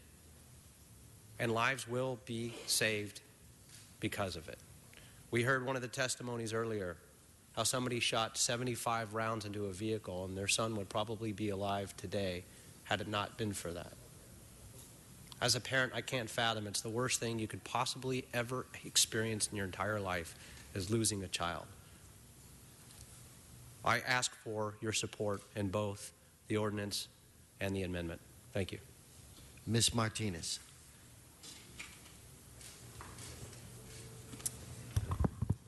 Thank you, Mr. President. You know, this morning I talked about whether we were going to be that society that just becomes numb to these mass shootings. And when you read headlines such as the Washington Post, where they talk about there's 204 mass shootings in 204 days so far this year, it's alarming because you don't get to hear about all the mass shootings that have occurred this year alone. But 204 mass shootings in this country is tragic. And I often feel that when we turn on the TV, like I did on Friday, and I saw that man on Ventura Boulevard shooting a gun up in the air, are we that society, are we that community in Los Angeles that just thinks this is just life as we know it? And we're not. We're better than that. We're better than turning on the television and watching just another mass shooting, more parents speaking about having to bury their children. We're better than that. How many bullets do you need to defend yourself before you have to reload? How many does it take? We're better in the city of Los Angeles. When the city of Los Angeles leads, the rest of the cities will follow. This is common sense legislation that we have to support. We should have done it 2 years ago, and it's about time we get it right now. Mr. Krikorian, thank you for not only championing this issue, but for helping us bring this forward today and finally have a final vote. And we look forward to having the trigger law vote next week as well. So thank you very much, sir. And I also support this, and I encourage all of you to let's do the right thing by not only these survivors, but let's do the right thing by all the communities that we represent here in Los Angeles. Thank you so much for being here. Mr. Price. Thank you, Mr. President. I too want to thank my colleagues for bringing this matter forward. Gun violence is a health epidemic in our country. I don't care what kind of weapon it is. Saturday night special or a 75 round capacity firearm. It just doesn't make sense. I was told that in our community during the week of the South Carolina tragedy, there had been almost a dozen shootings, in South LA. No one said much about it. I mean, it's just business as usual. Well, it can't be business as usual. And so I think we have to take every step we can to limit the access to weapons, to ammunition. Certainly want to increase education associated with use of firearms, but to the extent we can limit, make a statement about the usage of these weapons, with the tragedies that they provide. It's just the time is now. The time is right. And again, we don't have to look at these gigantic assault weapons. I met last night with gang intervention folks, neighborhood folks, familiar people about the shootings in South LA, and people are upset. They're terrified. It appears that this online threat, this 100 killings in 100 days, is a hoax. But people are still scared. They're still concerned. And it's a tone, especially when you have incidents all over the country where needless acts of violence have taken their lives and disrupted the whole community. So I stand in support of Ms. Krikorian with this and others who've been very focused on this. Hopefully we can make a statement, sends a message, not only to those who would shoot these weapons, those who would possess them, but a message to the community that we're serious about working together to collaboratively changing the mindset, changing the environment, changing the access to weapons like these of mass destruction. Thank you.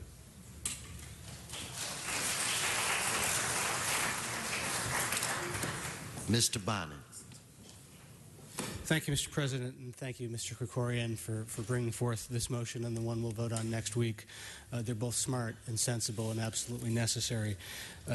This is not about self-defense. This is about a prescription for senseless death. This is a tool to kill kids, to kill cops, to kill churchgoers, to kill innocent people. And it's absolutely senseless that it's available. And this is not a cure-all, but it is a small and important step to make us a little bit more safe here in Los Angeles, to make sure that Los Angeles is a little bit more of a sanctuary for children, a little bit more of a sanctuary for churchgoers, a little bit more of a sanctuary for cops, a little bit more of a safe place from senseless death. So I'm absolutely pleased to be standing in support of Mr. Krikorian on this and ask for an aye vote. Okay, so without objection, Mr. Krikorian will have one vote. Or did you want to close? If I may, Mr. President, I would just like to take one moment to recognize and invite to come up to the table Juliet Leftwich. And I'd like to also ask that she be joined by our Deputy City Attorney, Brian Satilli, who's worked on these issues so much. Juliet Leftwich is the leading expert in the state of California on local regulation of firearms. She literally wrote the book on many of the actions that local governments have been able to take in the absence of action by the federal government and the state government. So I'm pleased to welcome her down to visit with us. I think that she wanted to say just a couple words, but she and Mr. Satilli are also available in case any members have any questions for them as well. Ms. Leftwich, welcome. Thank you very much, Council Member. It is my pleasure to be here today. My name is Juliet Leftwich, and I'm the legal director of the Law Center to Prevent Gun Violence. We were formed in the wake of the 101 California Street assault weapon massacre in San Francisco, which left 8 dead and 6 wounded. And the shooter in that massacre used large-capacity ammunition magazines. We provide assistance to state and local governments nationwide seeking to enact or defend laws to reduce gun violence. We also track all gun-related state legislation and Second Amendment litigation nationwide. We've had the privilege of working with California cities and counties for over 20 years on local gun laws. During that time, over 100 local governments have enacted over 350 strong laws to reduce gun violence in their communities. As Councilmember Koretz noted, many of those local laws have trickled up to the state level, and now the state of California has the strongest gun laws in the country. The city of Los Angeles has been in the forefront of this local ordinance movement, and the ordinance under consideration today exemplifies the type of common sense, legally defensible law that cities can enact to help reduce gun deaths and injuries. As you've heard today repeatedly, the danger posed to public safety by large capacity magazines is undeniable.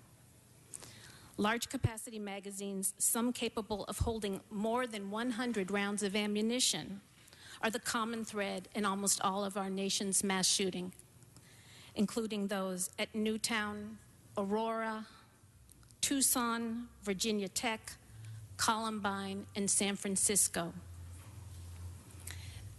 These magazines are designed for military use, and the idea behind them is to kill large numbers of people quickly and efficiently, and that's exactly what they do. Congress banned the manufacture, possession, and sale of these dangerous magazines in 1994. That law, however, contained a 10-year sunset provision, and it was allowed to expire in 2004, despite overwhelming public support. California banned the manufacture and sale of these dangerous magazines in 2000, but it did not ban possession, which at the time was still covered by the federal law. Therefore, the Los Angeles ordinance, which would ban possession, would serve to fill an important gap in existing state law. Currently, 8 states, the District of Columbia, and the cities of San Francisco and Sunnyvale ban large capacity magazines. Los Angeles is on firm legal ground here. In 2013, Sunnyvale voters overwhelmingly approved a ban on the possession of large capacity magazines. The gun lobby filed suit, as they frequently do, arguing, as the opponents of this ordinance argue, that the law violates the Second Amendment. In March of this year, however, the Ninth Circuit Court of Appeals affirmed a district court's decision rejecting that argument. The Ninth Circuit held that Sunnyvale was entitled to rely on evidence showing that these magazines are disproportionately used in mass shootings, as well as in crimes against law enforcement, and that most defensive gun use incidents involve fewer than 10 rounds of ammunition. The Ninth Circuit also noted that possession bans had been uniformly upheld by courts across the country. There's also no merit to the claim that I've heard has been asserted here that this ordinance is preempted by state law. Under the California Constitution, local governments have the authority to regulate in the interest of public health and safety that is equal to that of the state, unless the state has taken that authority away. There is no express preemption here, and the mere fact that the state bans the manufacture and sale of these magazines is simply not adequate for a court to infer that the legislature intended to occupy this entire field. Finally, there's no merit to the opposition claim that this law would constitute a taking of property in violation of the Constitution. Courts have long distinguished between laws that involve the government taking of property for public use, which do constitute a taking, from those that involve a ban or limitation on property that is a threat to public safety, which do not constitute a taking. Under this ordinance, the city would not be confiscating large capacity magazines for public use. In fact, it would not be confiscating these magazines at all. Owners would have 60 days to remove the magazines from the city, to surrender them to the police department, or to sell them to a firearms dealer. In short, this law is a legitimate exercise of the city's police power to protect public safety. In closing, I would just say, as others had said, that no single law will stop the devastating gun violence that kills nearly 3,000 Californians and injures more than 6,000 others in this state every year. A ban on the possession of large capacity magazines is not a panacea, but it is certainly a common sense, legally sound law that will help reduce the bloodshed. I applaud the city for its years of leadership and urge you to vote yes on this important measure. Thank you.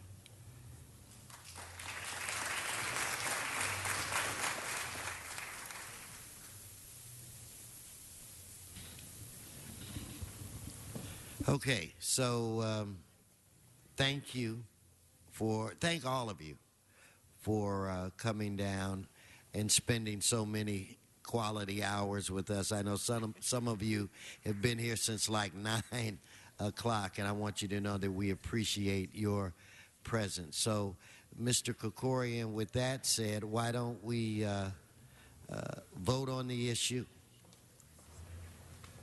approve the ordinance, and then we'll take up wait. No, wait. we take up the other component on a week from today, right? The amended.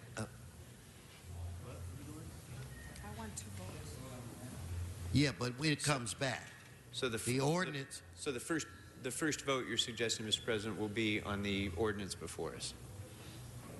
If that's the way you want to do that. Well, you know, that. Yeah. So first vote on the ordinance before us, and then Mr. Englander had indicated his interest in an amendment that could go through the ordinary course. If it's introduced today, we could vote on that motion, and then any amendments would come back before the council. Is that right? As I understand it? Just for clarification, that we'd go ahead and vote on the ordinance as written, presented before us. And then we'd take a second vote on the amendment instructing, as we did, the city attorney for that change. And that would be scheduled for next Tuesday. So that would actually require a vote for the city attorney. Okay. Ms. Martinez? Point of clarification, I just wanted to separate the two votes. That's what we're doing, correct? But are you voting for your amendment today or next week? On a technicality, we're voting today on the amendment to send it to instruct it to the city attorney. Okay, just so as you we are always voting do. on the amendment today. And then we'll be voting on the actual amended ordinance language next week. So as long as we have two separate votes today, great.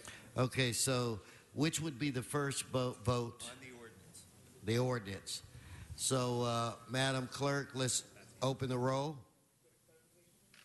Yes. Go ahead, Mr. Root. Wait, so are we voting on 43 or 43A? 43. Okay. On the ordinance Original. as it's drafted, that's before the council, so that would be item 40. Mr. Corretz. So will we have a separate chance to debate the amendments? It's coming back next week, correct? Next. You said we're voting on it today also. It's an separately. instruction. Will we have the ability to debate Yes. the instruction Yes. after we've cast this vote? Yes. As with any other instruction about an ordinance, the instruction would go out. The city attorney would presumably draft language. It would come back to the Public Safety Committee. It would be heard in Public Safety Committee. Then it And would at come that- back to the council. All those would be opportunities to debate any amendments. Is it, Okay, Mr. so- Englander, am I stating that correctly, Mr. Englander? Except for the provision that the amendment included it just coming directly to council. So, but it'll still be before us for discussion. Okay. Correct. All right, so let's vote on the ordinance. Let's open the roll, close the roll, tabulate the vote. 12 ayes. Okay, now we'll vote on the amendment. Let us open the roll, close the roll, tabulate the vote. 9 ayes, 3 noes. That's adopted. So, Mr. Rue, that you got your vote in time, or okay? All right, Mr. Yes, Mr. Harris Dawson. Okay, this is the last. We can have Mr. Harris Dawson as a no vote because that does not change the outcome. Okay, so. And for the record, that makes the vote 8 ayes and 4 noes. Okay, all right, Mr. Krikorian. Mr. President, because the vote on the ordinance was a unanimous vote, the ordinance has passed without need for a second reading. Is that Yes, correct? that Mr. is President? correct. Thank you very much.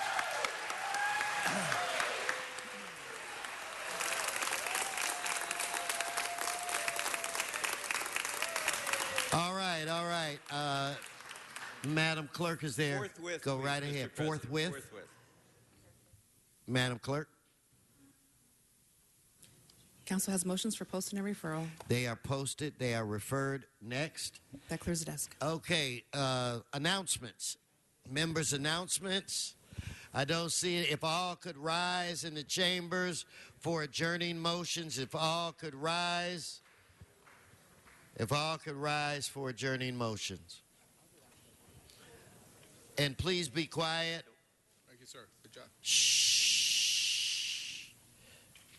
Mr. Huizar. Thank you, Mr. President. And Please rise. I ask that we adjourn today's council meeting in memory of Lupe Loera, a loving mother, sister, grandmother, and friend. Lupe was born in El Paso, Texas in 1940 and came to East Los Angeles in 1967. A year later, she moved to the Pico Gardens apartments in Boyle Heights with her 6 children, where she immediately fell in love with the community and found ways to get involved. After giving birth to her 2 youngest sons, she became involved at Belvedere Park soccer program, and soon after that began dedicating her life to young men and women who were incarcerated.